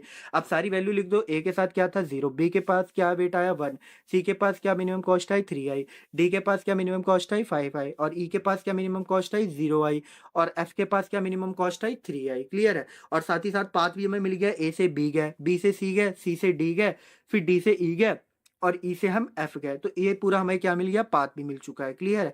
तो इस तरीके से हमारा फॉर्मेशन होता है सिंपल, जो कि आपको अच्छी तरीके से समझ में आ गया होगा। ठीक है, अब सम ऑफ पाथ निकाले तो क्या आएगा 0 + 1 + 3 + 5 + 0 + 3, जो कि क्या आएगा 12 आएगा। तो मिनिमम कॉस्ट आएगी हर एक वर्टिस को विजिट करने की, वो क्या आएगी बेसिकली 12 आएगी। ठीक है, तो इस तरीके से बेलमैन फोर्ड एल्गोरिथम के हेल्प की यूज करके हम शॉर्टेस्ट पाथ फाइंड करते हैं। ठीक है, अब इसको सिंपल देखो ग्राफ की फॉर्म में कैसे क्रिएट करते हैं वो देखो। यहाँ पे सारे आप नंबर ऑफ वर्टिसेस लिख दो और 0 से लेकर 5 तक जो आपको इटरेशन काउंट करनी है वो लिख दो। क्लियर है। 0 पे आपका क्या हो गया, सारी जगह आपने क्या कर दिया इन्फिनिटी मार्क कर दिया। नेक्स्ट इटरेशन पे क्या करा आपने, फर्स्ट वाले को 0 मार्क करा, उसके रिगार्डिंग जो सारी वैल्यूज थी उनको अपडेट करना शुरू करा। पहले क्या आया था 6, फिर 4, फिर 5, फिर 5, फिर 4, उसी के अंदर आपका अपडेट हुआ था 6 से ये 1 हो गया था और ये अपडेट हो गया आपका हो गया था 3। फिर नेक्स्ट स्टेशन के अंदर जो आपका 4 था वो 3 में अपडेट हो गया था, 5 आपका 0 में अपडेट हो गया था। फिर थर्ड इटरेशन के अंदर कोई भी चेंजेस नहीं हुआ, फोर्थ इटरेशन के अंदर कोई भी चेंजेस नहीं हुआ, 5 इटरेशन के अंदर कोई भी चेंज नहीं हुआ। तो थर्ड इटरेशन के बाद कोई भी चेंजेस नहीं हुआ तो सेम एज इट इज हमने नीचे की तरफ उसे सिंपल कॉपी पेस्ट करके लिख दिया है। क्लियर है। तो इस तरीके से आप टेबल फॉर्मेशन भी जरूर करना लास्ट में, ताकि एग्जामिनर को पता चल पाए कि आपको बेलमैन फोर्ड एल्गोरिथम की अच्छे तरीके से नॉलेज हो रखी है। तो यहाँ पे जो हमारा बेलमैन फोर्ड एल्गोरिथम था वो कंप्लीट हो चुका है। ठीक है, और साथ ही साथ मैंने आपको डिजगास्त्रा भी समझा दिया है। ठीक है, तो यहाँ पे जो हमारी unit 3 design analysis of algorithm की वो कंप्लीट हो गई है। मैंने सारे इंपॉर्टेंट टॉपिक्स कवर करा दिए विद देयर पीवाई की सॉल्यूशन, जो कि आपको अच्छी तरीके से समझ में आया होगा। अगर आपको अच्छी तरीके से समझ में आया होगा तो लाइक शेयर कमेंट सब्सक्राइब जरूर करें और ज़्यादा से ज़्यादा इस वीडियो को शेयर भी करें और हमारे चैनल मल्टी एटम और मल्टी एटम प्लस को जरूर सब्सक्राइब कर ले। अगर आपको इसके नोट्स चाहिए होंगे तो हमारे चैनल के डिस्क्रिप्शन में जाना, वहां आपको लिंक मिलेगा जहां से आप आसानी से नोट को परचेस कर सकते हो। क्लियर है? तो आशा करता हूँ आपको वीडियो अच्छी लगी होगी। ऐसी हम नेक्स्ट वीडियो मिलेंगे। So thank you for watching this video.